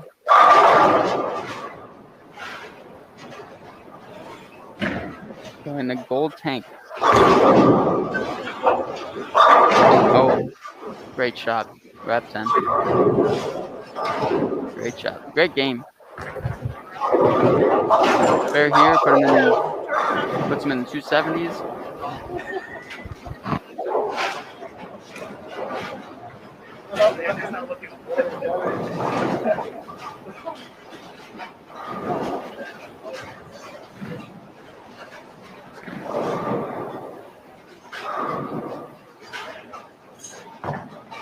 Jason Sterner had the front 7 for a pair of spares in the 8th and the 9th. Can still shoot 267. Is going to win against Tim Foy Jr., who shot 235 that game.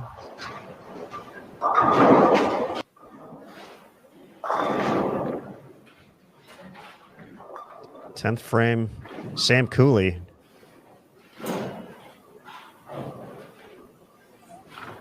Double and 7 gets the shutout.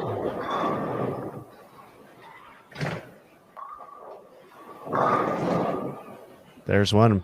Michael Davidson, 255 against Nicholas Pate. He's going to take another victory here. Christian Ascona also with a victory over Chris Vai. Looks like he shot 237. On fire. Buttroff, 258 to 202 over Tommy Jones. Packy, 237 to 177 against Anthony Nyer. Mitch Hoope, a 195 victory against Brent Boho. Zeke on his way to a victory.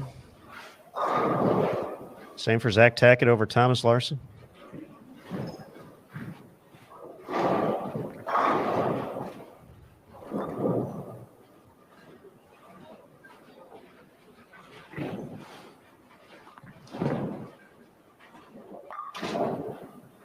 There's the double, just 7 pins now.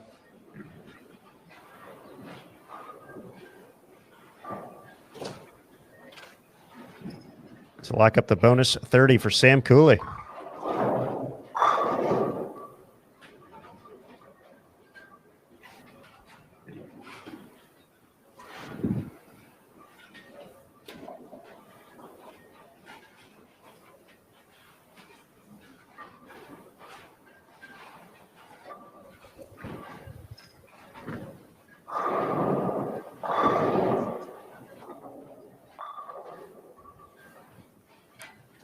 $233 will be enough to collect the win here.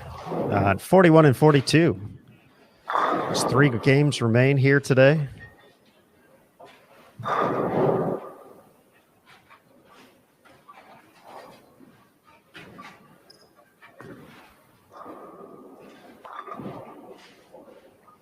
Jason Sterner, 257. Winner over Timothy Foy, 235. So Timothy Foy has had a couple rough games there. He's had like 233 games in a row and loses all of them.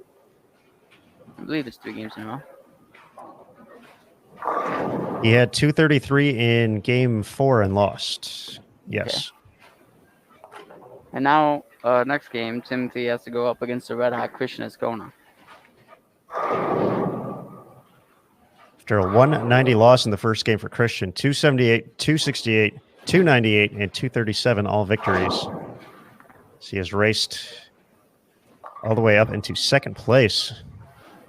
Yeah, Jacob has some guys on his tail now.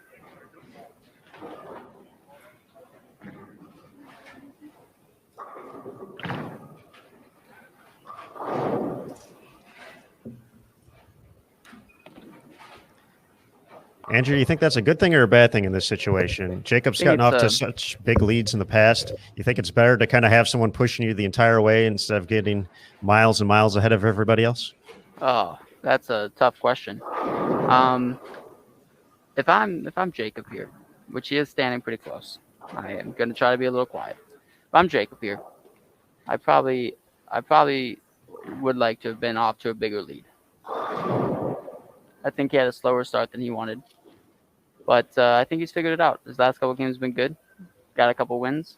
And, as you guys know, there's more right-handed traffic than there's left. So going pair to pair is going to be a little tougher for, say, a Jason Sterner, a Michael Davidson, a Christian that's going to keep up.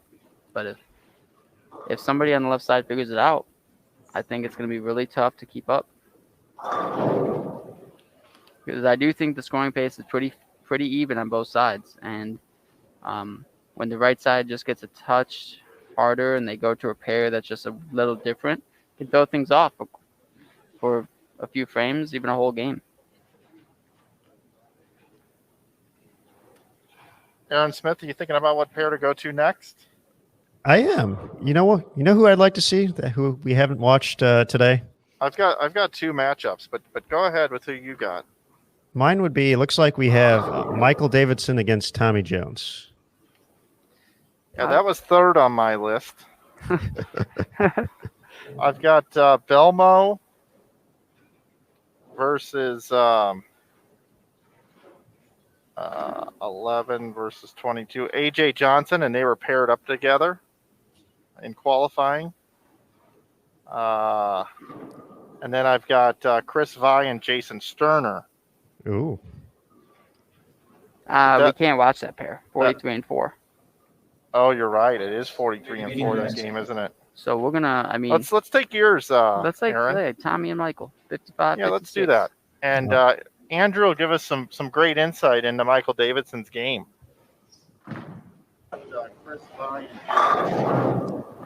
We'll get there in just a sec, folks. Oh, you're All right, players, you may begin your next game. Yeah, let's do that. And Andrew will give us some great insight into Michael Davidson. All right, there we go. All right. The one thing that, as you say, you want some insight here. The one thing Michael's been working really, really hard on is keeping his shoulders tall. He likes to really get forward quick. His swing gets a little steep. And because of that, he really likes to grab it from the top. We're going to call waiting on it is the idea that you want. You want to wait on it. When it gets to the top of the swing, you want it to fall down first before you accelerate. Michael's biggest bugaboo is when he grabs it from the top, especially when he's a little nervous, and he mishits it. Ironically enough, something similar that Tommy works on quite a bit, especially this week, and worked with Eric Kraus during one of his blocks, is trying to stay as tall as possible because he was also. So two completely different games, but kind of close in what they're working on.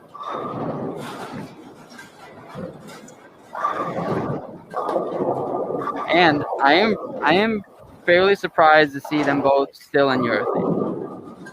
But it could be because of information that they have on the pair. It could just be because that's what they're most comfortable with at the time.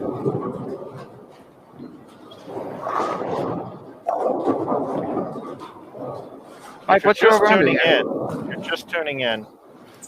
I'm Mike Flanagan. Aaron Smith, who anchors down the broadcast all the time, is here. JT is doing some sideline reporting, and joining us in the booth here tonight is the 2018 PBA Player of the Year, Andrew Anderson. And we appreciate you being here tonight with us, Andrew, giving some insight and dropping some knowledge here as he just took a ginormous bite of a Cliff Bar under the mask, and now he can't answer the compliment I just gave him and the thank you. So that was horrible timing on my part. Mike, I do appreciate that. That was a fairly big bite of a Cliff Bar. I try to, if I'm going to take fewer bites, I'm trying to get more out of it. JT inspired me to keep as much power and nutrition in my body as possible. When you talked about the tickle in the tummy, I really wanted to know what that was like. And now I do. Davidson creates a lot of power. We just saw that on that shot there. A lot of power in his game.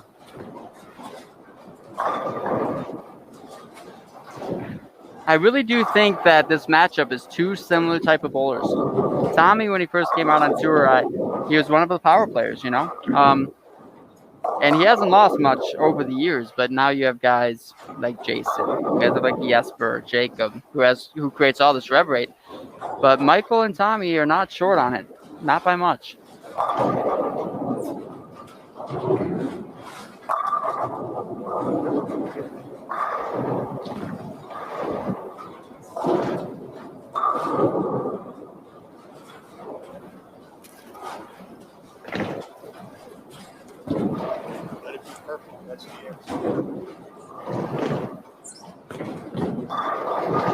I gotta check my clothes that I brought with me and see if I've got black pants and a black shirt with me, all black. You're pretty close. Because I just got invited to a funeral by JT. We're gonna bury a camera tonight. Are you? Yeah, One failed. It's passed away. That's very unfortunate.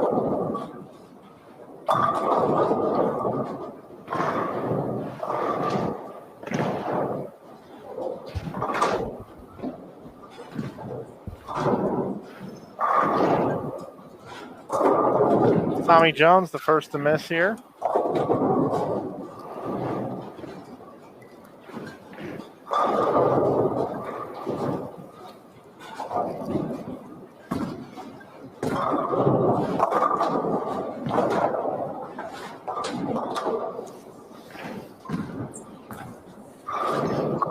Aaron Andrews. I almost said Aaron Andrews. Aaron Andrews on here. Am I going to speak to Aaron Andrews? That'd be a pleasure. Upgrades here on Bull TV. Aaron Andrews, that was great. Joining us now is Tim Mack. And Tim, I wanted to have you in because we were talking just a couple games ago about Chris Vi bowling 2-0 against Belmo right here with urethane. And at some point, he makes a move to a reactive resin bowling ball. And after the game here, he went to another pair, bowled with reactive resin bowl 230. I believe he got the W. And then on a fill ball, he threw resin. Where is Chris Vi at now? And take us through the mental process for Chris Vi going from reactive or from urethane to reactive. Well, listen, guys, there's been a lot of urethane gone down the lane, obviously, and it affects the decision-making pair to pair. So Chris came home in the cashers round with 820 or 819 the last three games to really make a move. 819? I believe so. That was the score? Yeah. He went front three, ring 10, struck out for 279, 300, front six. So he had a bunch of strikes in a row. He had a bunch of strikes. Timmy, that's an inside joke here. We've said 819 about 10 times, and we're making fun of ourselves for saying 819, and we love it that you came into the booth. And right off the rip, spit out 819. Spit out an 819, so that's what that was all about. Welcome to the booth, buddy. Well, thanks, guys. But it's probably not as good as the 847 that has gone to bold games 2, 3, 4. So there's a lot of strikes being thrown. Yeah, listen, I mean, really, Chris is still in urethane right now just because I think the field, the entire field is basically dominating with urethane right now to the right. So, the other option he has is go to a real big strong ball, big asymmetrical strong ball. It's the same ball that he used in the Cashers round, but at the moment, he's bowling Jason Sterner here right in front of us. And I know he just got off at 29-30, and we talked about him going to the reactive ball. However, he stuck with the urethane ball, and I don't know what happened because I was down at the other end with another player. I do know it was quite a tight match with Ascona. So really, it's going to be maybe a gamble at this time because of the traffic and because the oil pattern is so stretched longer now with the righties that are up in the leaderboard using the urethane balls. it could be a gamble going into the big ball in the big asymmetrical ball. We just don't know yet. So, the match really got to put some strikes though, that's for sure. Yeah, the match between Escona and Vi did come down to the final couple frames. I believe Chris had 210 to 220. It was a very close match.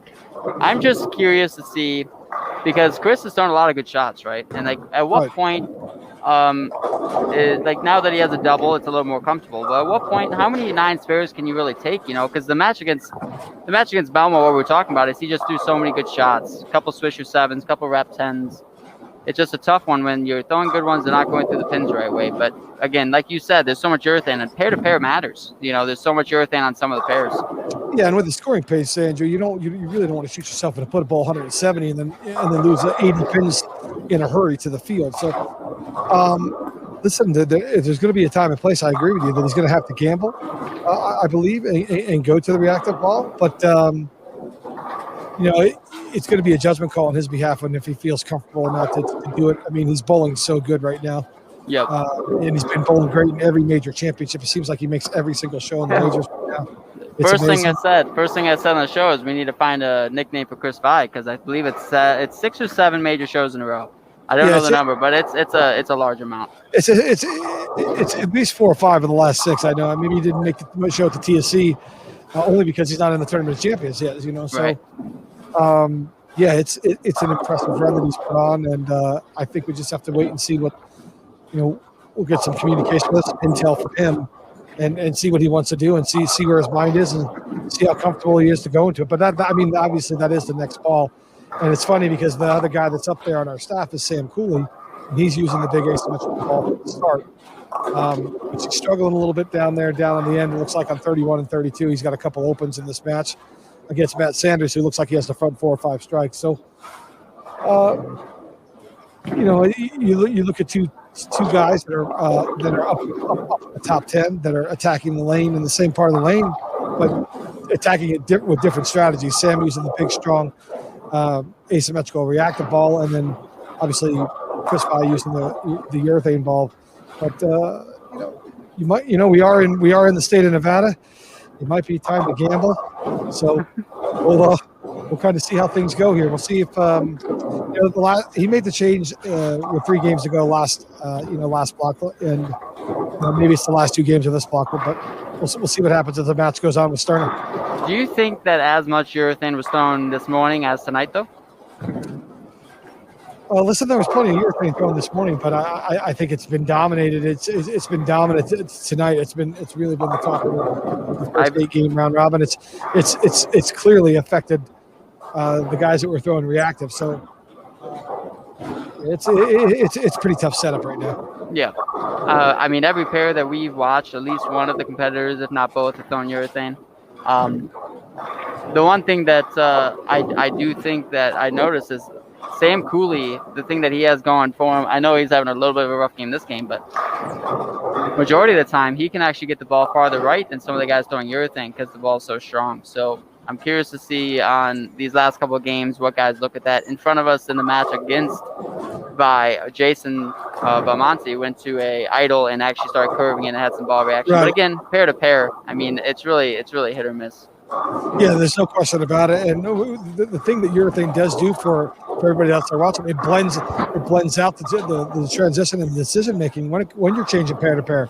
So, when you go to the reactive ball and you're following transition, the urethane ball will blend it out a little bit more, so they can stay out of trouble early if the pair isn't close.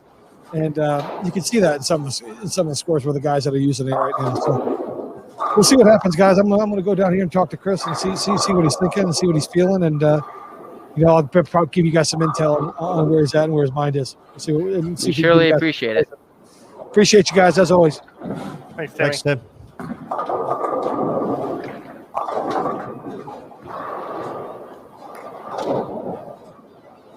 We got a scoring update, Aaron? We do. Jacob Buttroff, 11:35 over, leading the way, 4-1. Jason Sterner moves into second place, 1,073 with a 5-0 record. Christian Ascona, third, 1,071 over. Michael Davidson, 1,017. Anthony Nyer down to 5th, plus 976. Sam Cooley plus 963, the first player out. Bill O'Neill plus 916. Matt Sanders plus 888. Chris Vi in 9th plus 879. And Zeke Bate 150 out in 10th place at plus 826. 2 days ago we were plus 90. Plus 90, yes. Now we're 1,100 over. That's if you got past day two. Day two was the all-tell day because I mean, as I showed you, you could really bomb them. But if you got past that day, that third day felt so easy compared to day two that your swing had nothing to do but get looser and the confidence rise. And once you give these guys some confidence and let them play the part of the lane that they're playing at the moment, scores are going to go up. I mean, they're going to go up in a hurry. From what I can tell, there's no possible 300 games this game. Well, that's because you're still in the building, Mike. Hey, Andrew, what squad were you on yesterday? 1, 2, or 3? I was on a squad. A squad. So you bowl middle block yesterday? Yep. All right. Obviously, that was kind of when we saw the big scoring pace on the 44-foot condition. What was the chatter among the players, among the ball reps, as you guys were coming into that block? Obviously, when we were talking about the scoring pace after C Squad wrapped things up, it was. We were talking like 150 over. All of a sudden, it gets to 251. So, what was the difference there that allowed your squad and then B Squad afterwards just to go nuts on them? Well, one, you got to look at them, right? When you get to watch other people bowl on them, you get to see what to do and what not to do. We definitely got to see what to do. And going into that block, everybody knew that score was there. Everybody knew that they had to get their score to make the cut, And really, pair to pair was the easiest they had been because everybody played them fairly similar. I mean, everybody threw some stronger reactive balls with some surface up the lane. And when everybody does that, the lanes are going to break down easier. When you go left, you're going to feel like you have more to throw into. And a culmination of that, as you saw throughout the day, everybody did it more and more. And I mean, I thought our squad did pretty well. I thought we beat them up pretty good. But then the squad right after us came in and showed us that we could have done even better. I mean, Sam Cooley put on an absolute light show, and not far behind that was 3 or 4 other guys. So score was definitely out there. And now that you put out this pattern, you can see that a lot of guys are attacking him similar, not only because the pattern's telling you to, but because that's what they're comfortable with seeing at the moment.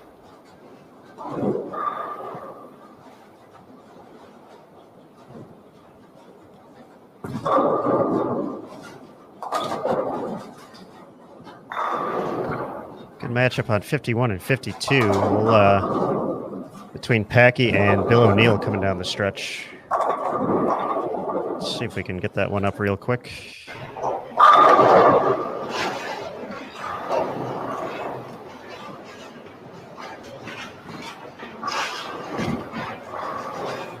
At 47 and 8, which is being shown at the moment, Jacob, if he strikes here, shoots 258, which will make Nick Haight throw all 3 in the 10th tie. So this is a big shot here. All right, we got some drama on both. Bill O'Neill in the same situation can max out at 267. He's got the first strike in the 10th. Packy can get to 259. 6 spin. Yeah, good shot by Jacob, but gives Nick the opportunity to throw all 3 to win 30 extra pins.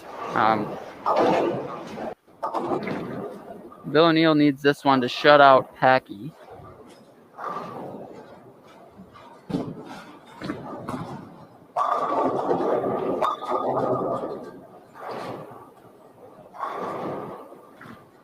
Nice shot. Bill's been hovering around the top 5 all day. Oh. Head back to Nick. Great shot. Great shot. So Nick Pate needs all 3.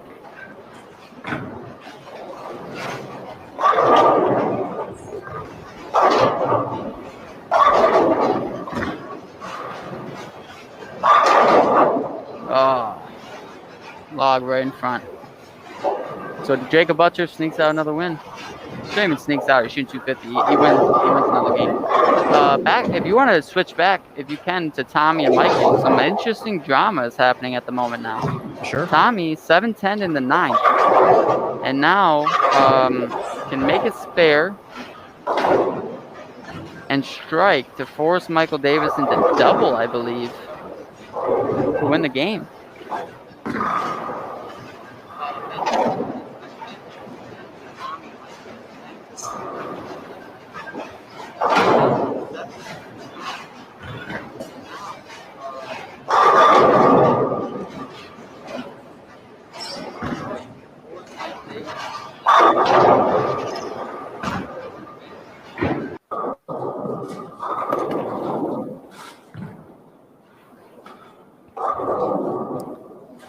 Jason Sterner with a chance to shoot 279 still as well.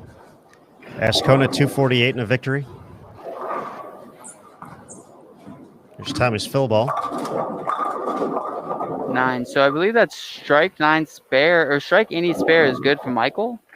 213. We could have 9, or yeah, strike any spare. Or obviously double works too, but 9 spare strike would be a tie.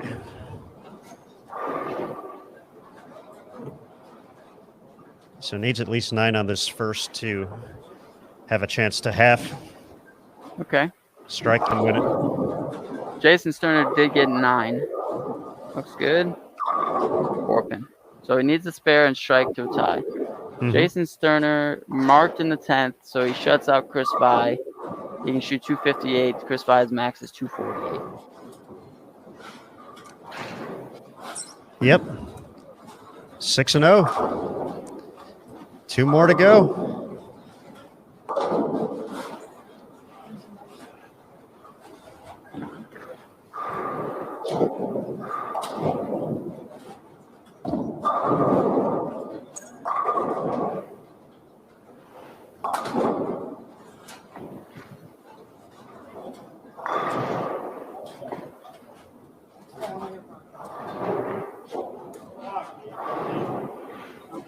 All right, so it needs all 10 for the tie.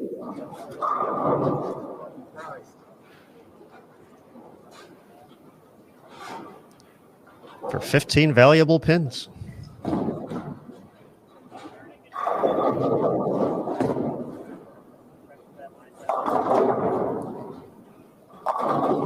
Splashed him.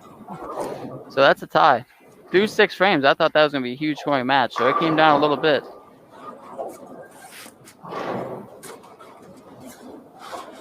Thinking the same thing, but 213. Here we are. Crazy that Jacob needs 250s to stay in the lead here. Christian Ascona and Jason are just striking their will.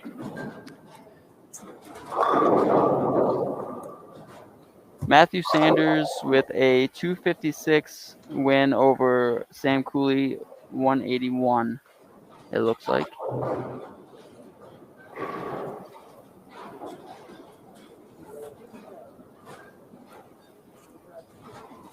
I was going to say, we were due to watch Sterner for a game here, but he's going to be on the very low end of our pairs here, so we won't be able to catch him this game.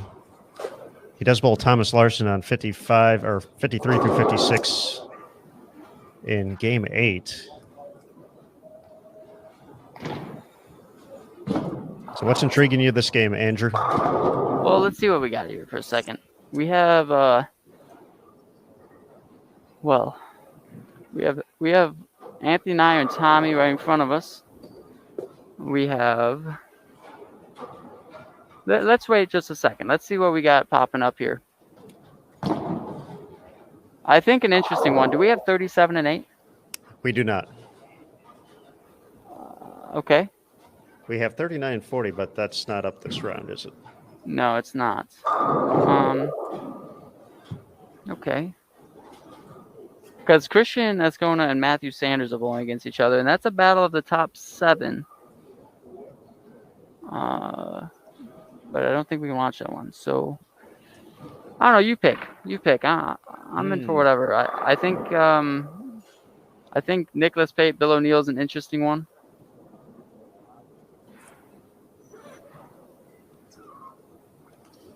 Let's see where are they at. They're on 53 and 54.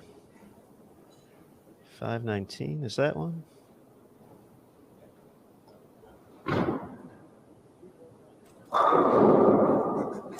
All right, that's the one we're on right now. We'll stick with Bill and Nick. Bill with the big 260 plus there in the last game to collect another victory. Yeah, I don't think he gains pins on 4th, but honestly, he didn't really gain that many pins. There's a lot of separation happening here.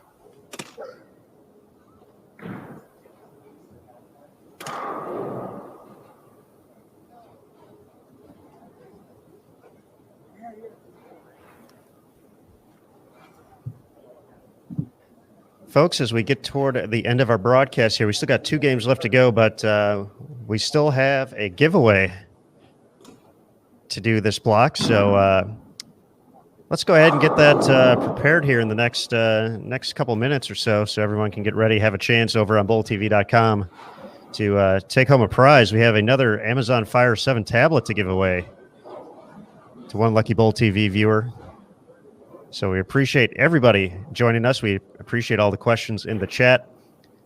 It's been good today. We've had Andrew Anderson joining us. PW.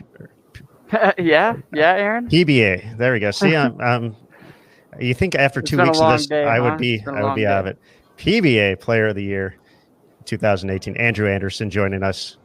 I didn't make it all the way through. As soon as I heard the You vowel got to come out of the my W, mouth, I said, yeah. I got the wrong event here. I'm gearing up for 2 weeks from now when we are going to be at the PWBA. So That is true.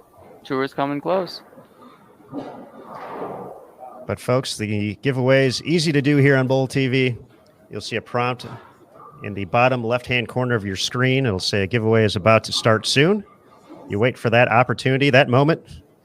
It'll count down for about 60 seconds.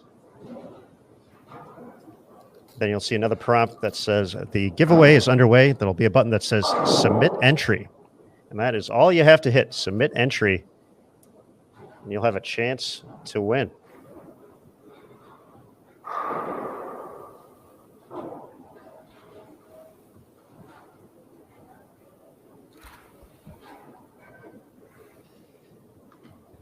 So as soon as we get this game going, as soon as Nick Pate throws his first shot, we'll start this giveaway.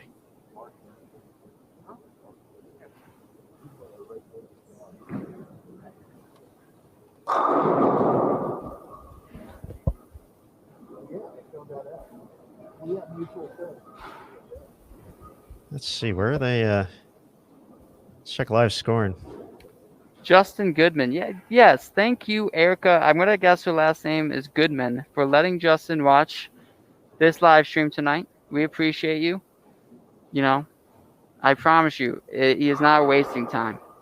Where would you rather have him? On the computer watching bowling or out on the golf course? It's a little late for that, though. You know, you could say that watching this together would be good quality time. I don't know what you think, Aaron, but I don't know how else I'd rather spend my time. I think sitting back, you know, enjoying some time on the couch with your significant other watching Bowl TV. I mean, that counts for like 2 date nights in one. I agree. I mean, that's winning. Whole bunch of winning. And it's the U.S. Open, too. It is the U.S. Open. Just saying.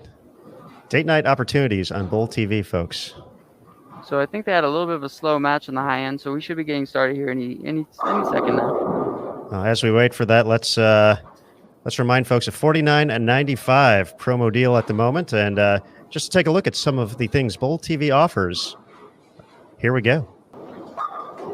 Once again, folks, that $49.95 offer good through Saturday.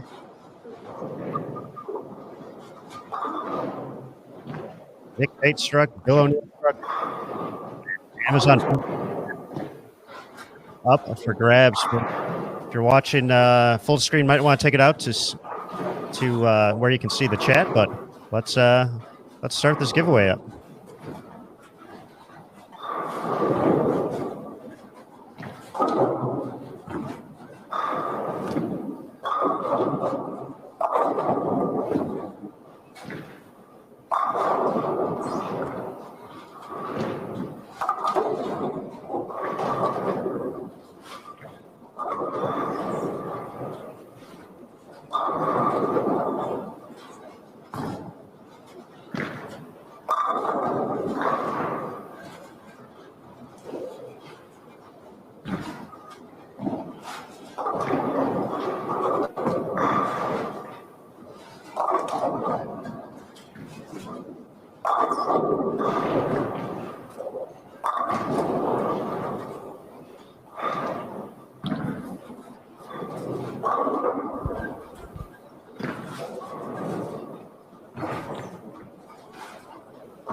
All right, so early in the match we have Bill with a double, Nick strike 9 spare. Bill just had 260, so I gotta believe he's pretty comfortable with the ball reaction.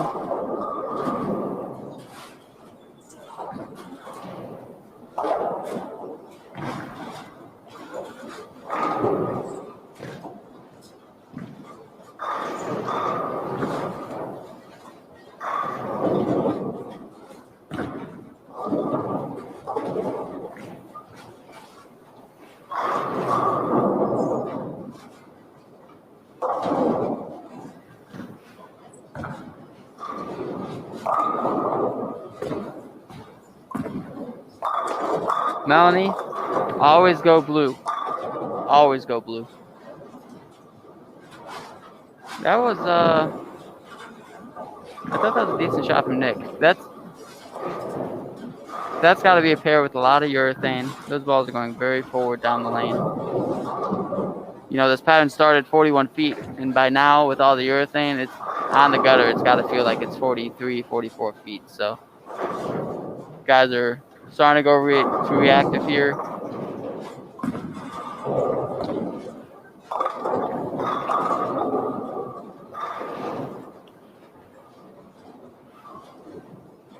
All right, so good spare by Nick. Bill O'Neill can really step up here, throw another double, and really get out to a big lead here.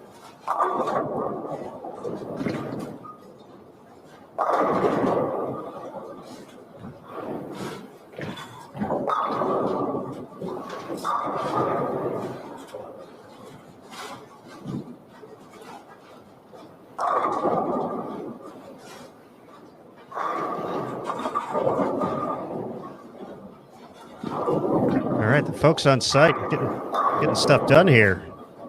Big thanks to all the folks who've been working all week at the Masters and the U.S. Open on site, the NBS staff as well, for all their hard work. We do have a score update available after 6 coming to you in just a second.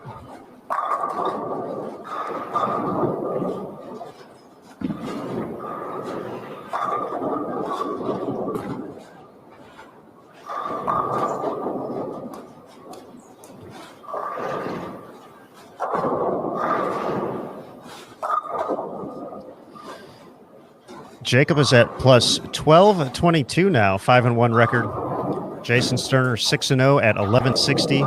Christian Ascona 1149. Michael Davidson in 4th, 1045. Anthony Nyer 1034. Your top 5, Bill O'Neill, we're watching him right now, first player out at 1013, 21 back. Matthew Sanders plus 974. Sam Cooley plus 944. Chris Vi plus 916. And Mitch Hoope plus 878, your top 10. All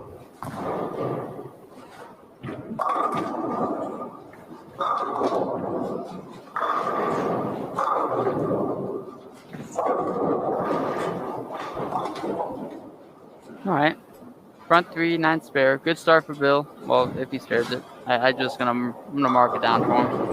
So it's pretty much automatic on any 9 spares.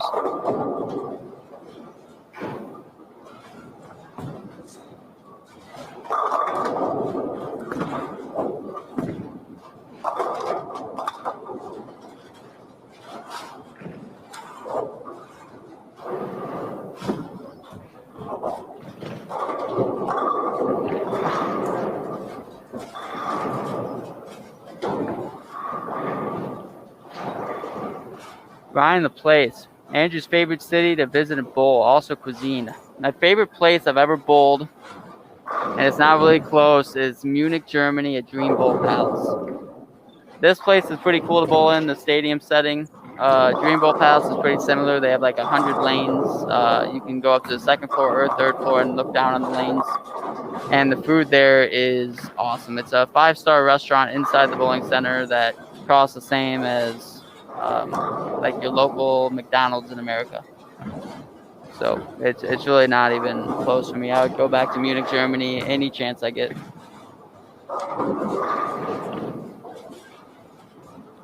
All right, so Nick got a good strike. Nick had a good strike there. He throws a double. He gets in this match.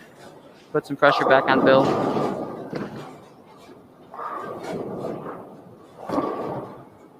Andrew, I've been running around fixing stuff, but how's the old 7-1, 8-0? I am alive. I'll tell you that. I'm the only one alive. Jason Sterner is 6-0. I need to find him. Jason had the front four of this game, 9 spares, so far looking good to get to 7-0 possibly. Yeah, I don't know. I had a good feeling about Jason having a good night. So far I've been correct, but a couple of those other ones had good starts. I had a couple losses in the middle there. Let's see what Bill does here. That was in. Oh, wow. Laid there. Is urethane here to... sorry, I was going to ask... I have a couple questions in the chat here. For those not winning drill stronger, urethane, weak reactive, or just possibly urethane with surface. Is urethane here to say, why do some people say pro bowlers hate urethane? It's not that anybody hates it per se. It changes the lanes a lot faster. If everybody else is throwing urethane and you're not, sometimes it can be a deficit. Kind of forces your hand, you know, like we have a lot of bowling balls. Each company comes out with really strong reactive bowling balls, right? We're trying to make the bowling balls of the future. And then sometimes, you know, and it can be often out here, we're throwing urethane. So it feels like we kind of get stuck in it at times solely because so much of the field throws it. I don't think anybody hates it. I mean, people may say that, but those same people that say that they hate urethane are really good at throwing it. So just a matter of when you use it and making sure that you use it at the right time. Andrew, Joe, I'm go sorry, ahead. go ahead. No, Joe, you may be correct. I do enjoy Waterloo, Iowa. I'm a pretty big fan of the place. But I still think Munich, Germany might be ahead. Go ahead, Aaron. Andrew, I know you're a young guy. You're you're probably about 17, 18 now. I'm getting up there, yeah. You're getting up there. And I might be legal for rated R movies here soon. How about that? And I know when you were just a kid growing up in the sport, urethane really wasn't a thing. That's been pretty recent, so you didn't get to see that growing up until, you know, potentially the past couple of years once it kind of resurfaced out here on tour, collegiately, Team USA. So how big of a learning curve is it to really understand when and where to use urethane, how to use it, and even how to throw it? I've heard folks say that part of it as well is that, you know, it takes just a little bit. You're looking at the lane differently when you're using urethane. But for you, what was kind of the learning curve for that? So it's funny you say that because I do think a lot of my early success on tour in 2017 and 18 was because I had already thrown so much urethane. When I was younger growing up, we bowled tournaments in Michigan called MJMAs, and they would put out some patterns that were 32 feet, 30 feet, 36 feet. So you were kind of force your hand to throw urethane and learn how to do it. So I learned at a pretty young age. I mean, I remember some tournaments as juniors where I'd carry 3 or 4 urethanes to a tournament at certain buildings because I knew that's what I would throw. So I really felt like I got a huge advantage when I came out here and urethane became prevalent again. Now it seems like everybody's kind of throw it. And the biggest learning curve is how fast the ball hooks, right? I mean, urethane bowling balls, especially on some of these patterns, hook 10, 12 feet sooner than reactives. And they slow down in such a unique way that it takes you a while to get your eyes trained to how straight you can throw them. And I think that's the biggest difference. It's more of an eyesight thing, not the whole like ball reaction thing. Because really, when a ball strikes, you just get comfortable with the ball striking. But when it comes to seeing the ball motion, that's the biggest change, is seeing how early it reads and how forward they go. I always thought it was interesting, Andrew, that I grew up throwing urethane, so when reactive came out, I had to learn how to throw reactive. What's kind of the difference in kind of having to do it in reverse? What are the characteristics of players like yourself who grew up throwing reactive and then having to learn urethane? And one of the things I also notice is that a lot of the young players use urethane early, but once they start to see carry down, they're not able to get the ball to shape. So what would you recommend to people that are able, trying to do that as well? Yeah, so a lot of the reason why the younger guys on tour now, I'm gonna throw myself in the mix. Anthony Simonson, Kyle Sherman, Brad Miller, some of those guys, and the list goes on, are so good at hooking the ball, is because we grew up with reactive bowling balls that gave us so much hook potential in the first place. So you bowl on some generic house patterns, and you allow us to go, fourth arrow to the gutter and see these balls have this big boomerang. You just get some confidence at a young age doing it. So JT, for the guys who grew up in your era, I'm not going to use any years per se or how many eras ago that was. You grew up throwing urethane, so you grew up seeing your ball hook and go straight. So when you get into reactive balls, the ball goes 12 feet longer and then boomerangs. So those straight angles aren't always as nice to you. So it's really about the shapes, it's really shapes. The urethane hooks so much earlier. I wish I could describe it. I mean, I'm sure there's videos out there that when you throw let's just say we're going to use the purple hammer because that's a ball that's thrown a lot. You hit a purple hammer with 500 and you hit a ASIM, let's use a proton physics that Sam Cooley's throwing with 500. That urethane is still going to read 5-6 feet faster than one of the strongest balls ever created. And that's because of the cover and, how just the way the ball is made. And because of that, when you throw a ball and multiple bowling balls at a urethane growing up, you're going to see your ball hook and go straight. Where some of us who grew up throwing reactive all the time, all we are used to seeing is seeing the ball go 40 feet and then dead left. Just a different type of bowling. But the guys who can do both really haven't matched up. Like Bill O'Neill, I feel like had a huge learning curve for a couple of years where we were all throwing urethane. He was kind of stuck in reactive balls. And now look at him. He's making a run for a U.S. Open show throwing a purple hammer. So, the times change so quickly.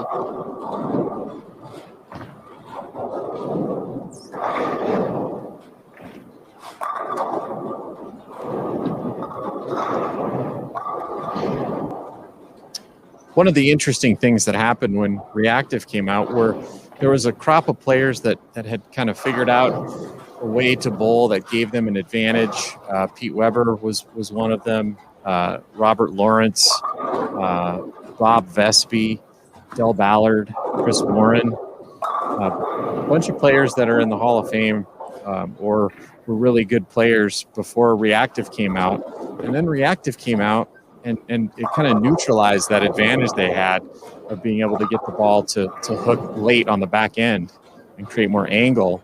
And then with reactive, they created too much angle, so it was very difficult for them to control the ball. Some of those players, it ended their career. They could never figure out how to flip it back the other way. But do you wonder when you see some of these players out here, and as the sport evolves, players who are able, like Christian Azcona is a perfect example today. He's able to really shape the ball with that urethane, and he's using it to his advantage. He's going to shoot another 250 right here. Do you feel like that is something that players need to develop these days in order to have an advantage? Yeah. So Man, it's so situational, JT. Out here, yes, you have to know how to throw urethane, and that's because when so many people throw it, it forces your hand. Now, what Christian gets to do so much better is he can go left of everybody and still have shape, like you said, while the ball's hooking so early, and it gives you such an advantage. The biggest thing in bowling to have an advantage is your ball hook earlier than everybody else's while still going through the pins the correct way, because that way you can control the lane. You rarely see the guy who's doing the big boomerang. Even when Jason Belmonte is going over the left cap, throwing it all the way to 5, his ball is still slowing down faster than everybody's. I mean, it's just how you see it. Like the same angle that Jason plays when he goes 30 to 5 is similar to what Christian is doing, going 10 to 5. But Christian gets to play straighter because his ball is using all that energy so early and using it up, and but still going through the pins because of the touch that we talk about. And when it comes to league bowling, when it comes to amateur bowling, and amateur is a weird word because there are some amateurs that are plenty good enough to be out here competing. Life gets in the way and other things like that. But you don't throw urethane very much. You just don't have to because not many people are. Like, you'll see when we decide to go bowl some of the amateur events, we will look at urethane and often get beat up on because that's not what the lanes are calling for. The lanes call for it more out here because everybody does it and it forces your hand. So to answer your question, like, does it give you a clear advantage? Yes, but it gives you a clear advantage on some of the higher levels of bowling when we talk about Team USA competition, Team USA trials, PBA, PWBA is not much urethane. Like, you don't see it very much, right? And that's mainly because of rev rate. You have to have some rev rate for the urethanes to hook early and go through the pins. But that goes back to what you were saying when you had guys like Pete able to have so much success, because at the time he had a pretty high rev rate, right? So when the urethanes hooked early, they still saved enough energy to strike. But that just goes to show you how good guys like Walter is to dominate in both eras. He dominated with urethane for a time, and when reactive came out, it looked like he dominated even more. So the learning curve is very short for some, and unfortunately it takes a little longer for others. Andrew, while you were breaking that down, I do have some bad news for you. What happened? Jason Sterner split in the 9th frame, and he is going to lose his first match. Oh, he can strike out to lose by 1. 7-1 still there, though. It's still out there. 7-1 is still out there. Still there. A couple notable things. Christian has gone to 250 again to beat Sanders with 242. Chris Vi 259. Yeah, sorry guys. As you can tell, I do like to talk. So when I get going, I just keep going. But there were some high-scoring matches out there that game. On the other side, Jacob just shot 180 and lost. Jacob did. Right. He's actually going to fall out of the lead here. Is Christian Ascona taking the lead? Christian Ascona should go over him because he was only down by 11 to Jason, so he's going to get the win and scored more. So add 87 to that, so 1230, high 1230s, and Jacob's dropping to right around 1200. So chance for, Butcher's dropping to second.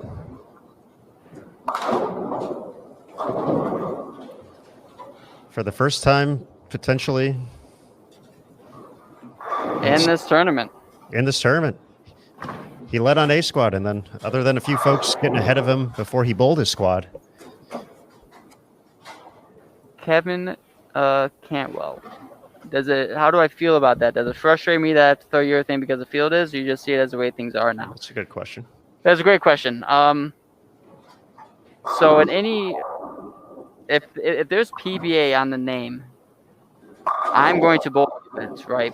And I'm going to do whatever it takes to win that event. If throwing urethane is what I have to do and get good at, I'm going to do it. It's just the environment that we're in. It doesn't mean that I like it or I love it or I hate it. It's just an environment, you know? Like, I think that every couple of years it changes what we have to do out here a lot. Like, I mean, my run for player of the year, I didn't throw urethane but one tournament maybe. And then this year, I've thrown urethane 3 to 4 events, where the last 2 years I threw urethane for 7, 8 events. So I think urethane is being used a little less. These last 2 weeks has just been a lot. So it's what's on our mind at the moment. It's very situational. It's like it's here and now. So we just kind of got to deal with it. I don't think it frustrates me. I just part of the game, and if that's part of the game that I have to get better at to win out here, I'm going to do it. I think everybody feels that way. Gerald, what would be a good rev rate for urethane? I think that, like, you're not going to see Norm Duke throw urethane. You're just not. You're not going to see P. Weber throw urethane. And those guys are like high threes, like middle threes. So like 350, 370, they're just not throwing urethane. Not because it doesn't roll good. It just doesn't go through the pins the correct way all the time for them.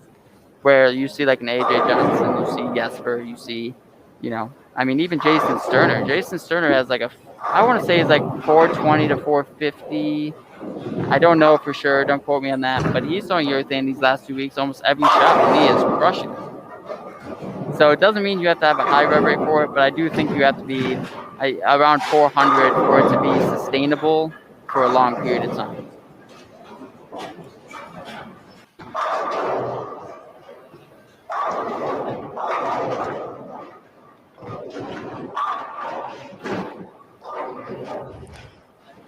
All right, Christian Ascona.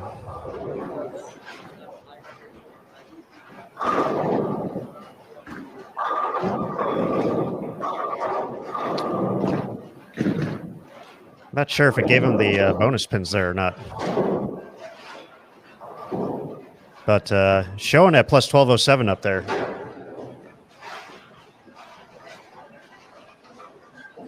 I've really enjoyed watching him bowl all day today. He's put on a pretty great show. Yeah, with 190 to start, he has now taken over the lead. It's pretty impressive. I don't know where did he start the day at. He started the day in 8th place. He was 177 pins back, and it took him 7 games. And that's with Jacob putting up quite a fight. I mean, Jacob had a pretty good run there. 180 is tough. He started with a 9 out this game. I'm curious to see. Like, I was actually fairly surprised, JT and Aaron, that he's been able to stay in urethane this long. I mean, but part of the reason why I think he's been able to is because everybody's throwing it. I was curious to see, what the strategies might look like tonight.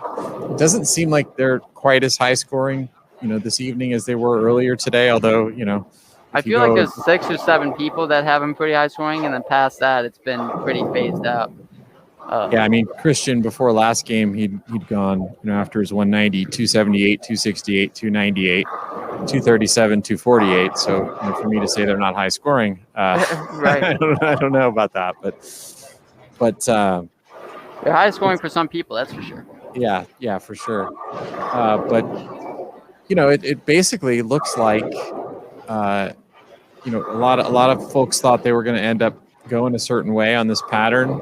I don't think any of them have been really right. It feels like there's a lot of different options out there, if you play them the right way and bowl well.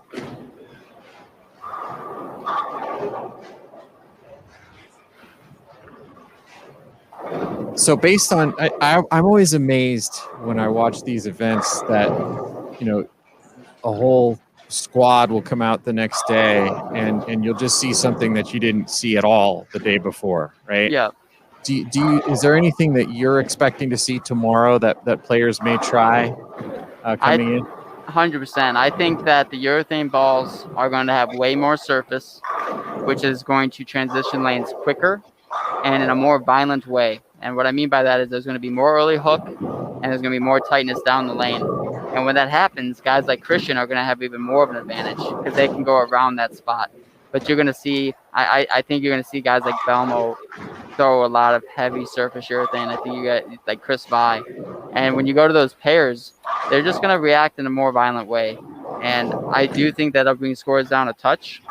But as overall, I don't think I'm going to see too much different. A lot of these guys are pretty happy with what they saw, especially those guys on the top of the leaderboard.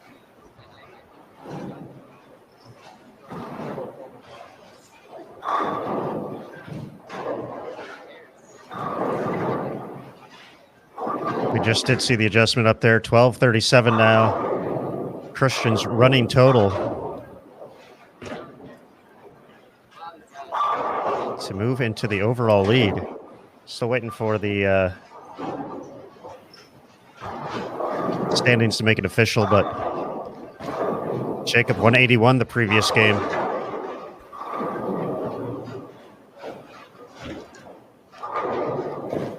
Has fallen out of the top spot for the first time this entire event.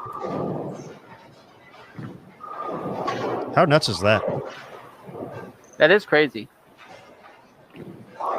Well, if you were to retake the lead, Aaron, this is a PR person question.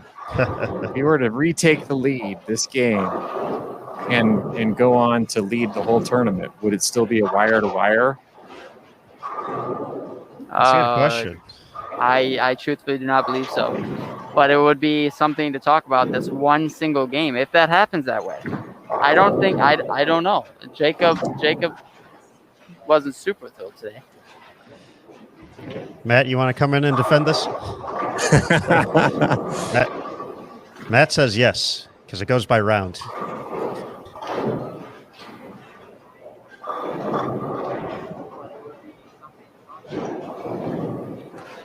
Like, so if he's leading at the end of the round, it's a wire to wire.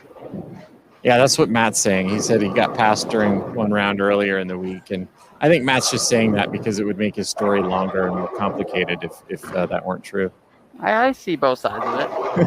I mean, technically, wire to wire, at the end of each day, he was leading, possibly. He's in a tough match with Zach Tackett, though. So I think our test is who we talk to at the end of the day. So I think you got to talk to them both. What did Jacob see that wasn't enough? And after that 190 game, what did Christian do different?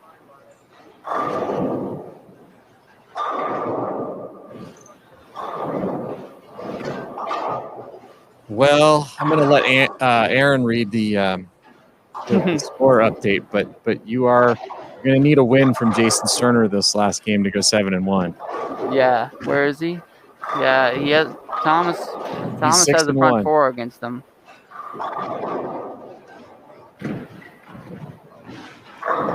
we do have that update after 7, folks, and Christian Azcona plus 1237, 6-1 on the day, takes over the lead. Well, Christian can go 7-1 actually. He can. Jacob had the opportunity before that last game. He was 5-1, now 5-2 at plus 1203.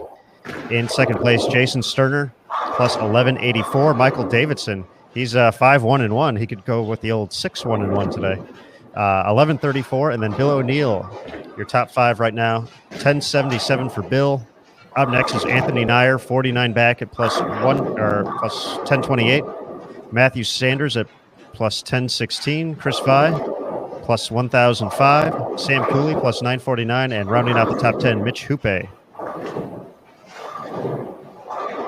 at plus 943, 134 back of the show.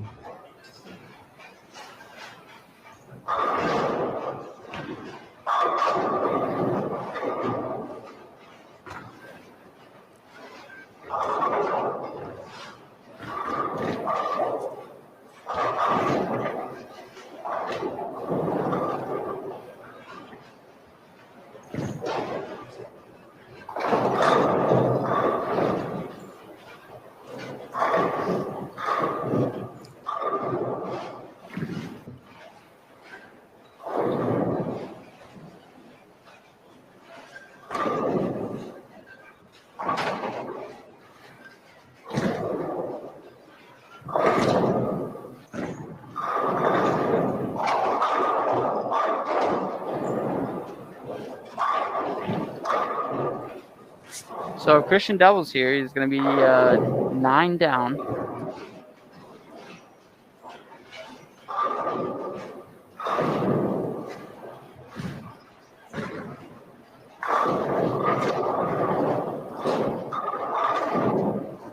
He does.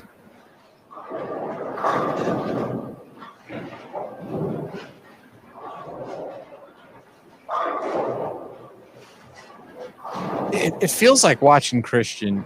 His game is not the prototypical, game we see with reactive. My guess is he grew up throwing a lot of urethane. I mean, we'd have to ask him. I actually think he grew up with a lot of weak reactive. He bowled in some centers that hooked a lot, right? Like, you're a huge product of your environment. To me, he probably grew up in a building that hooked a lot because his swing tells him that he's going to curve the lane quite a bit. Like, his strength is definitely not going up bottom, right?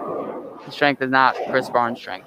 His strength is going left to right. And I do think that throwing the urethane is something he probably developed because the reactives would hook too much at times. So I think his strength is hooking in. I would have to believe he grew up in a center that kind of forced him to do that. The other thing that I find interesting is, his feet are pretty slow. It doesn't look like, he throws it that hard. I mean, I don't know how hard you've seen him throw it, but it seems like he likes to throw it slower. Yeah, 100%. Definitely a strength of his is throwing it slower. Most of the time he's been successful is throwing urethane slow, right? Like, he has done well in some events throwing reactive for periods of time, but I don't think he likes to throw it firm. But I think he probably can. It's just definitely not an A game, right? And out here, you definitely want to be in your A or B game because from a repetition level, you just want to be as comfortable as possible. And I think this especially is allowing him to be very comfortable.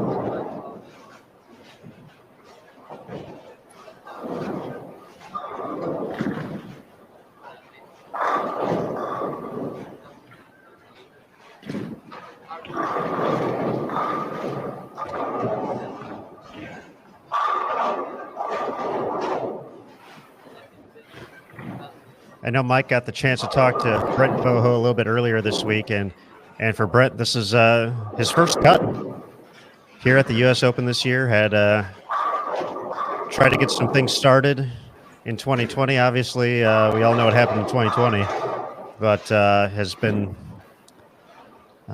trying it out there. Made his first cut here at the USO, snuck into that final spot into match play, and he's getting the full experience. 56 games. Yep. Yeah, he's bowled. Those first few days, he bowled really, really well. I mean, I can't stress enough how hard those first 2 days were to get through. Like, day one was a little easier, obviously, than day two. But once you got through those days and you were up near the top of the leaderboard, I mean, going into day three was fairly comfortable. So, props to Brent for getting through those first couple of days in really, really good manner. I believe he was like third going into day three. Bowled incredible.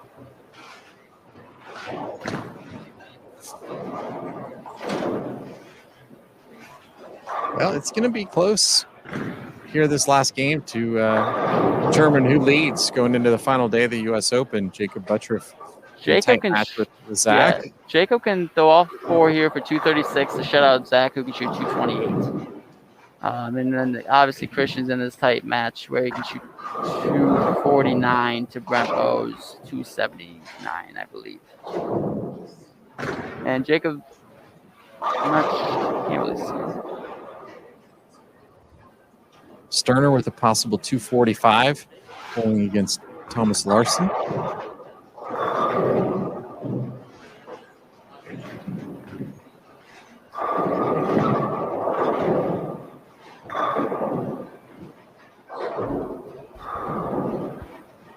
Nine count in the ninth for Buttriff, drops his max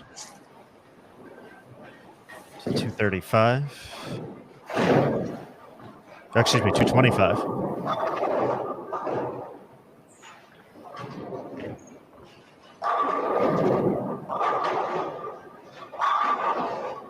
Yeah, there's not a lot of players in the field right now that can get their ball to go through the pins like that with urethane. Yeah, no, not this late in the day. A lot of the guys throwing urethane still are going really hard and straight and hoping to throw some pins around. I'm very, very surprised that more people aren't in reactive at the moment. I really am. But there's a reason why I am commentating with you guys and they're bowling. Well, Chris Vi shot a big set the last three earlier today with reactive. So yeah, I would agree with you. And he was just a little left of everybody else and just throwing it very slow and just hammering on it. And I think that that's what could be done at the moment. I really think that tomorrow morning especially, some of these guys that stuck in urethane maybe longer than they were supposed to, lost some pins here at the end, will look reactive. And I think that's one of two reasons for that. One, because of how much surface will be thrown in the morning. But two, because, I mean, the lanes always play a little different in the morning than at night. At night, they tend to hook a little more, get tighter down lane quicker because they're a little flatter. The lane surface will be a little cooler in the morning. When they're a little cooler, they tend to break down a little differently than when they're warm. And what I mean by that is when you have all these shots going down, the lanes are warm, right? If they were to bowl another block tonight, the lanes would probably hook a little more because the lanes are still warm and they'll break down faster. So in the morning, they'll probably play a touch tighter, and I think a lot of surface will be thrown. Because of that, the whole outlook of this will change up just a bit. Zeke Bate a chance to get to 279, as does Brent Boho on our featured pair. It looks like he might end Christian's streak of victories here. If he gets them all, he forces him to mark in the 10th.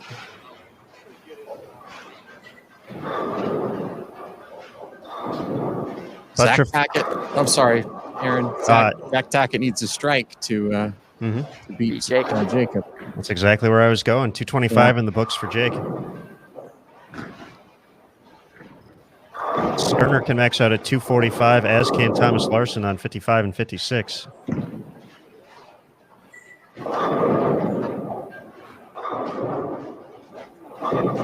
Not gonna be the one who spoils it.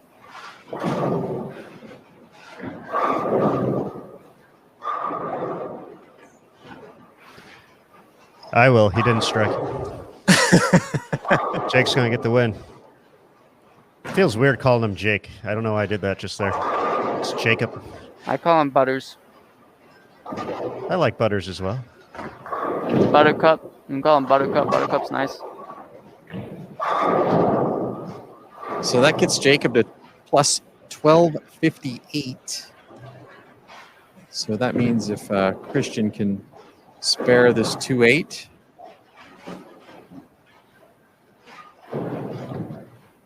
Thanks to all of those who have given me some nice words in the chat. I enjoy commentating. I enjoy bowling a little more. So hopefully next time I don't get this opportunity. I think you've earned an invite back, though, if you do bowl bad. That's nice. I appreciate that.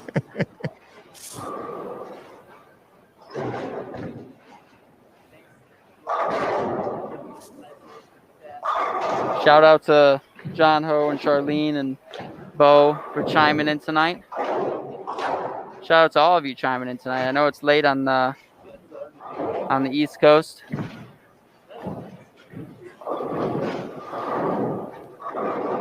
Christian is going with 225 as well. I believe that means he has the lead by 3 still.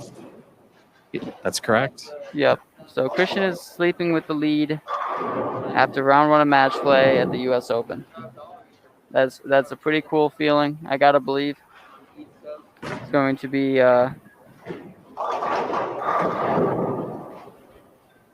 interesting how it shakes out tomorrow. There's been a lot of separation tonight, and curious. Jason Sterner, 9 spare strike for 224, so in jeopardy here. I think that means he finishes 6-2. He would need an open from Thomas Larson. You would need a big friendly opening.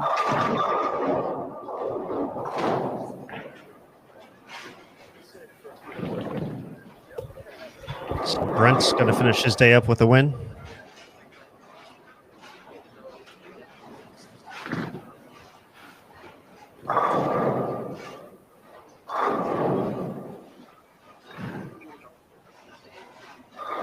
Sam Cooley looking to get into the 260s to wrap up his day.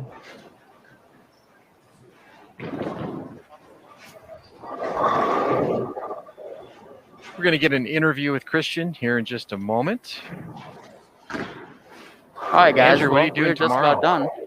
I appreciate you having me. I'm more than welcome to hang out a little bit tomorrow. Okay.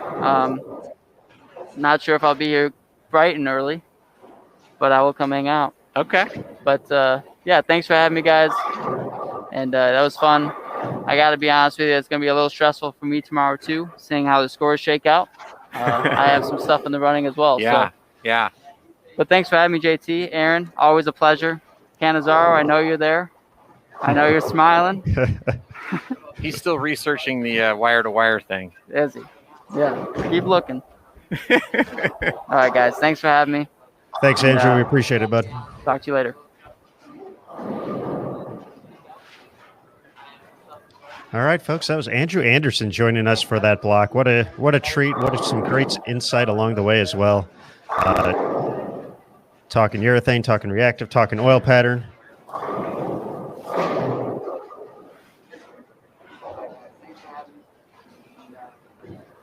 Excellent treat, and we do appreciate the kind words of the chat. We're very happy to bring that type of content to you folks here on Bull TV.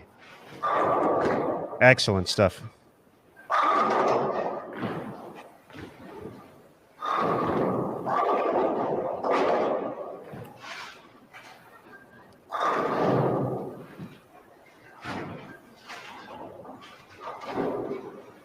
Someone in the chat asking about singing.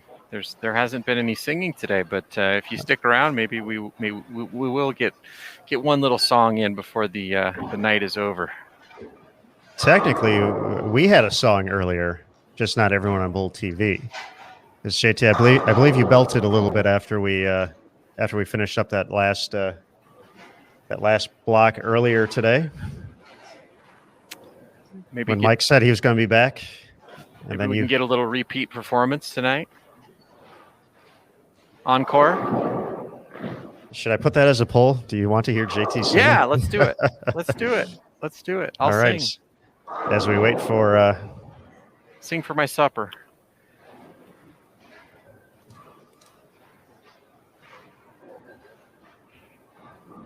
Do you want to hear JT sing again? Yes. No. What do you think it's going to be, JT? Oh boy, if people are smart, they'll say no. But I think people like to embarrass other people, so I think they're going to say yes.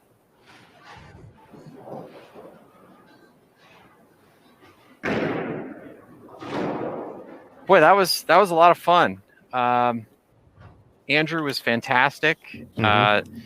I really enjoyed. I mean, it certainly had a different tenor to the block tonight than I feel like earlier in the day. Seemed like, yeah, there were some players that really hit them hard, but there was also some struggling out there. And anything can happen tomorrow. A lot of folks thought Jacob was going to run away and hide. That hasn't happened. He's still right there. But a lot of players still in the mix with 16 games to go tomorrow.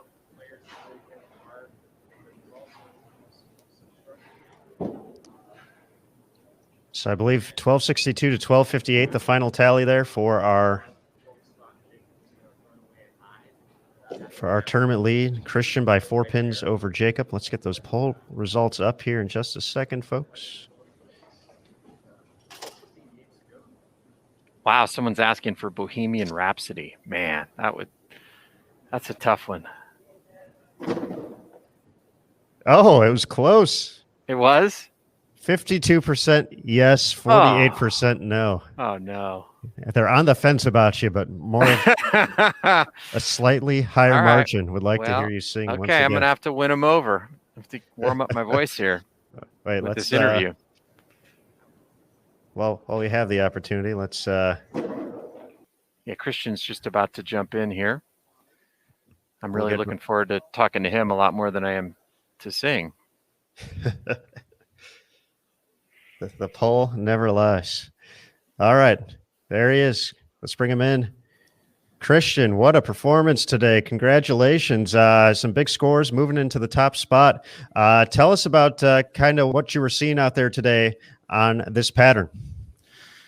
Well, compared to the squad earlier, I feel like they were way tighter. There was a lot more oil on the lane, and so we decided to go with more surface and just try to keep the speed slow. Speed control was key all day.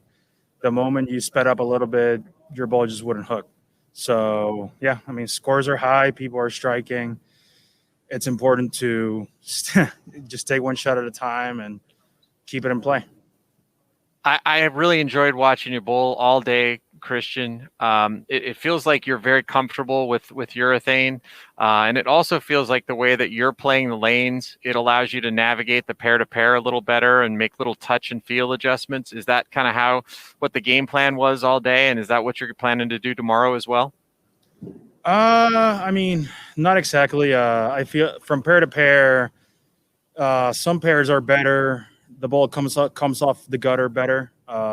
Some pairs it doesn't. So I gotta get a good read of the first two shots. Every pair I go, I did not play any two pairs the same. Every pair I went to, I would adjust stuff of the first two shots. Sometimes I would throw it out, and I would see it shape really well, which made me believe that I can use that to my advantage. But some pairs I threw it out and it just wiggled and kind of stayed there. So I had to close my angles, slow down, make sure that I gave my ball a chance to read the pattern properly. So, I mean, it's just every pair is a new adventure, and I just got to figure it out. And luckily, I managed to do that today. But, I did not believe that opening up the lane the way I was doing it was going to help me actually see a more consistent reaction. So every time I went to a new pair, I was ready to, figure it out because I knew I was covering a lot of boards, and sometimes, especially at the U.S. Open, that's not always the safest play. Christian, this is the event that most players on tour say that they want to win the most. If you win the U.S. Open, there's really nobody can say that you're not a legit player.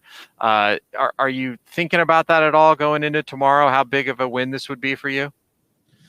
Not really. I mean, we got 16 more games. 16 games is a lot.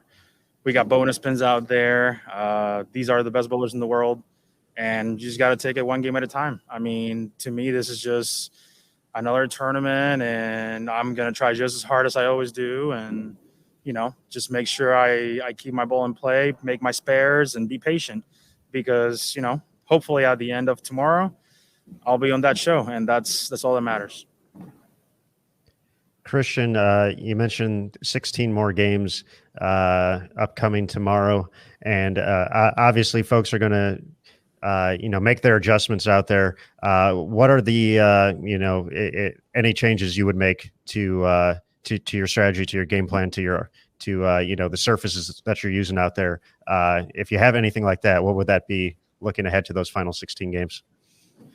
Well, I mean, especially in match play, you got to be ready for everything. You got to be ready for – thankfully, the U.S. Open format allows for the players to not get much practice on the pairs we bowl on before we start. So there really won't be much strategy when it comes to breaking down the pairs, normally how we would see normally on tour and match play. But we always have options ready. Like we got some symmetric – strong balls ready with some surface on them in case we need them. We got some big ASIMs, multiple options because you never know. I mean, the more they lay down the pattern, the flatter it might play, the slicker it might play, and especially with urethane, I'm not sure how much slicker I can take before my ball stops hooking. Well, Christian, watching you bowl today was a pleasure. It made me want to go out and throw some urethane. I know I wouldn't be able to score nearly as high as you, but great bowling today. Good luck tomorrow, and hopefully we'll see you on that FS1 show on Sunday. Thank you. Thank you so much. Thanks, Christian. All right, JT, there we have it. Christian Azcona had a nice little 844 in there as well during games 2, 3, and 4 to begin to make his move. Just as you said, a very impressive performance along the way. I wasn't prepared for that. JT still has to sing, unless he's trying to get out of it. He could be. He could be, folks. We'll try to wrangle him back in. But tomorrow, as we said, 16 additional games left to come. So that first block, match play round 2, is going to be once again similar to today at 1 p.m. Eastern time, 10 local time in Reno. And then that final round, that's the one we're going to be breaking down those numbers, looking at those scenarios for the top 5, see if people are going to make a run into it. That's going to be 8 p.m. Eastern once again. And then about this time tomorrow, about 24 hours from now, we're going to know who's going to be on the FS1 show on Sunday at 2 p.m. Eastern. Exciting time, the 5th major of the PBA Tour season, the U.S. Open. This is it. We're getting to prime time. The only crime is not picking up Bowl TV for $49.95 right now. Oh, nice save, Aaron Smith. Woo. Nicely done. It's long day. But JT, I believe you owe the people something. Well, okay. You guys said, there's one more day here, one more day. And so after watching what you got to watch today, I have a song for you.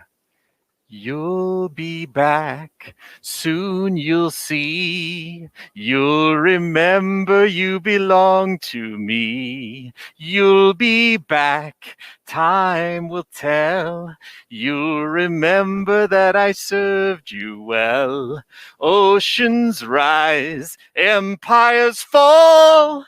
We have seen each other through it all. And when push comes to shove, I will send a fully armed battalion to remind you of my love. Da da da da da da da da da da da. Okay, that's it. Chris Barnes is leaving the building. Folks, he's had enough. You asked for it. You got it. Jason Thomas, everybody. Bowl TV memberships just went down 20%. That's what Chris Barnes said. But you will be back to watch tomorrow here on Bowl TV. Absolutely. 1 p.m. Eastern. We'll start up with match play round number 2. So big thanks to Christian for joining us. Of course, we'll have a recap story from Matt Cannizzaro coming up later today on bowl.com. We'll talk to Christian, get to learn a little bit more about his run to the top of the leaderboard. Jacob Butcher falls to second place. First time for the entire tournament, not leading the round. But he's right there, still right in the mix. But folks, we're going to go ahead and sign off for tonight. So for Andrew Anderson joining us all block, that was so awesome. Big thanks to Andrew once again. Mike Flanagan, Matt Cannizzaro, Jason Thomas with the pipes. I'm Aaron Smith. Folks, we'll see you again tomorrow from the U.S. Open in Reno, Nevada. But until then, thank you again for joining us here on Bowl TV. And remember, folks, on Bowl TV, bowling lives here. We'll see you tomorrow.